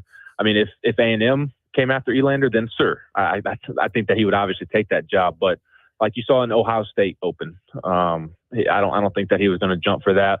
Carolina, as far as I'm concerned, never really made formal contact with him. I mean, they may have through back channels, through other representation, but there were never any serious conversations there. That might have been a job that he takes. Obviously, South Carolina, a very one of the blue bloods in the sport and in the SEC, so that's one that you could see him taking. But I think it's gonna. What I'm getting to is I think it's gonna take a South Carolina or a Texas A&M to pry him away. He's not just gonna leave just for the sake of leaving, because he is loving life in Knoxville right now with his young family. Hey, Ben, my last question for you. This was a topic of conversation last week on this show. I don't know why, because this is a sports show, but, sometimes the non-sports topics get talked about a little bit more than sports. But when you're at the airport, like you are, I don't know, right now, are you a guy that will sit and wait and be one of the very last people on the plane, or are you one of the first to rush and get on and get your seat and get your belongings over your head? I wait until it's my row's turn. Okay. I sit there until it's my row's turn to stand up. And I'm sorry if you're one of those people that like to stand up right away, but that is one of my biggest pet peeves. I'll put it nicely. Yes. Since we're on the show here, it is one of my biggest pet peeves. Like, y'all aren't going anywhere. Like, why are y'all standing up? Just sit down, relax, and when it's your turn to go, you'll be able to get up and go. Ben, a good question that we argued about in the last segment on this show here. Now that Tennessee has won a national championship in baseball, do you believe that they will win one under Josh Heupel in football? Ooh, that's a fascinating question. I certainly think he has the potential to do so. In terms of giving you a firm answer, I would tell you no as of today. I'm a big believer in Josh Heupel. I think that I need to see more to feel confident in saying, like, hey, he's going to win a national championship. Because I've kind of, one of my sayings that I've been sharing the last year or two is like, hey, with Tony Vitello, it would be more of a surprise if he doesn't win a national championship than if he did win a national championship. And Josh Heupel's been really good at Tennessee so far, but he hasn't quite done, obviously, what Tony did in his first few seasons. So I think there's another level of consistent success, stacking back-to-back 10, 11 win seasons together, making the playoffs, before I really feel comfortable saying yes. And they recruit pretty well right now, but I think that in order to win a national championship, you've got to take it up a notch and just really. I mean, Tony Vitello recruits as well as anybody in the country, better than anybody in the country, especially given the resources that he has had to work with. And that's why they won the national championship, because he's an elite recruiter. And Josh Heupel's a good one, not an elite one. And I think he needs to get to that elite stage if he wants to get one. But the reason I would not be surprised if he did one day, even though I don't want to give you a firm yes right now, is because maybe the offense and how difficult it can be to stop with a potent quarterback back there. It can maybe make up for that little extra juice of recruiting that I'm talking about that I think that you need. Ben, great stuff, man. As always, we appreciate your time, and I know you are low on sleep, so I hope you get some good rest. Hopefully we'll talk to you again soon, man. Yeah, absolutely. Happy to join anytime. Appreciate y'all having me, and hope you'll have a great rest of your week.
There are not enough four-letter words, Cole, to describe this type of betrayal. Texas A&M head baseball coach Jim Schlossnagle, one day after leading his team to the college baseball national championship game, game 3 in the 3-game series, he announces he is leaving Texas A&M to take the job at the most hated place he could possibly go, Texas. I love it. I love it. I love it. I love it. I love it. You know, you take a job somewhere else, people are going to be hurt. Yeah. They're going to be mad at you. You take a job at, I don't know, Wisconsin. They're going to be like, well, is he from Wisconsin? Is his wife there? Is there a reason why he wants to go to Wisconsin? Why is he going to Southern Cal? Oh, well, it's beautiful weather. It's not balls ass hot like it is in College Station, Texas every single day. But no, you take the job at your hated rival. The hell is wrong with you? What are you thinking, Schlossnagle? So the best part of it is he got mad last night and walked out on a reporter when the reporter asked this question about that job. We got guys coming on visits this week, and we got to hold some kids in the draft. We got to put together another good team. We're losing a lot of good players. Okay, last question. Coach, with respect to the difficult outcome tonight, but with the rumors circulating today about a specific job opening, what do you have to say about your future in Aggieland? Yeah, I mean, I think it's pretty selfish of you to ask me that question, to be honest with you. But I left my family to be the coach at Texas A&M. I took the job at Texas A&M to never take another job again, and that hasn't changed in my mind. That's unfair to talk about something like that. That'd be like you asking Montgomery if he's going to sign in the draft. But I understand you got to ask the question, but I gave up a big part of my life to come take this job, and I've poured every ounce of my soul in this job, and I've given this job every single ounce I can possibly give it. So write that. Write that, he says. Literally, write that. Can we say that? What a jerk. There are. Oh, my word. There are so many types of pearls, Cole. There's South Sea pearls, Cashy pearls, gold pearls, seed pearls, cultured pearls, Tahiti pearls, Baroque pearls, freshwater pearls, conch pearls, blue pearls, mellow pearls. I just want to know how many different varieties of pearls did he clutch in the midst of lying through his teeth during that response. How dare you ask me a question that I know full well that I'm taking that job? Peace out. Who do you think you are? I love it, You're man. just a reporter who's right about me, and I'm going to lie through my teeth. That absolutely, like, I understand that they just lost. My opinion, it's a valid question, as JJ said earlier. It's a valid question. I don't have an issue with the reporter asking that question. I'd have an issue with him being a complete D-word. A-hole? Jerk. Yeah. I think we can say body part. I mean, what a douche, man. Like, that dude, I tell you what, if I heard that audio and I was a Texas fan and I found out that douchebag was coming to coach my baseball team, I'd be like, yeah, no thanks. What an a-hole. Like, come on, dude. He asked a question. You stormed out. He got mad. Write that. And then you took the job less than 12 hours later. That'd be bro. like asking Joseph Stalin, you feel bad about murdering all those people? I don't know. Why would you ask me a question like that? I am a human being, okay? I have feelings. I don't feel bad. I feel tired. Unreal, man. Come on. I mean, you talk about being in the transfer portal. Jim, I mean, what are we doing here? And how do you say his last name? Schlossnagle? Schlossnagle. What a freaking It's pronounced BSer. Yeah, I agree with that. Pitiful is what I say it is. It's pitiful for him to get mad. Now, I'll tell you what, good hire for Texas, but, man, he didn't need long to think about that, did he? What'd they do? Just send him a screenshot of some oil money receipts, Diesel, and said, hey, look what we brought in last month from the oil company. Doesn't A&M have all the oil money, though? Maybe they split it. I don't know. I thought, well, you might be right. That's insane, though. Wow. So Jim Schlossnagle leaving to take the job at Texas. Brutal if you're an A&M fan. That's insult to injury. That is having your guts ripped out. Yeah, it is. Hey, we hadn't talked a lot of Braves today, but the Braves, Diesel, they lost last night. Mm-hmm. Back in action tonight. Reynaldo Lopez, 7:45. I think I'm going to bet on the Braves tonight. Yeah? Yeah. I just feel good about Reynaldo and his sub-2 ERA. Been so good, man. If I bet on them, though, they'll Smart lose. Bet. They'll lose if I bet on it. That's how you end a He'll streak. go out and get 5 earned runs in this game. Totally screw up the numbers. That's right. So after last night's loss, they are now 8 games back in the NL East standings, and a win tonight would help things. The problem is the Phillies aren't losing. Like, that's the problem. If they're going to gain ground, they got to get that Philadelphia team up there in Philly to start losing. Yeah, with the Braves going through the slump that they've gone through, and most teams going through a slump at some point in the season, you have to think that at some point in this season, the Phillies are going to find some struggles, right? They're going to drop some games that they shouldn't drop. I mean, that's what you're hoping for if you're the Atlanta Braves. But then again, Cole, just like we've talked about over the last 3 seasons, teams that are winning the division are not necessarily making it to the World Series. Yeah, but so our luck, the Phillies will. yeah, exactly. They will prove themselves a juggernaut. Hey, we'll take a quick look around the sports world, see what's happening in a segment we call our Daily Wires. The Panthers defeated the Oilers 2-1 last night to win the 2024 NHL Stanley Cup. I like the fact that you went bzz. We're trying to be quick, right? Well, and use it bzz. It's like a bug zapper. Quick. Yeah. Tennessee won its first ever College World Series. They beat Texas A&M 6-5, and Schlossnagle was so hurt by it, he took his ass to Austin. Now, we had a fantastic conversation earlier in the show, Cole, and it's available as a podcast on the Odyssey app and at thephantomstate.com.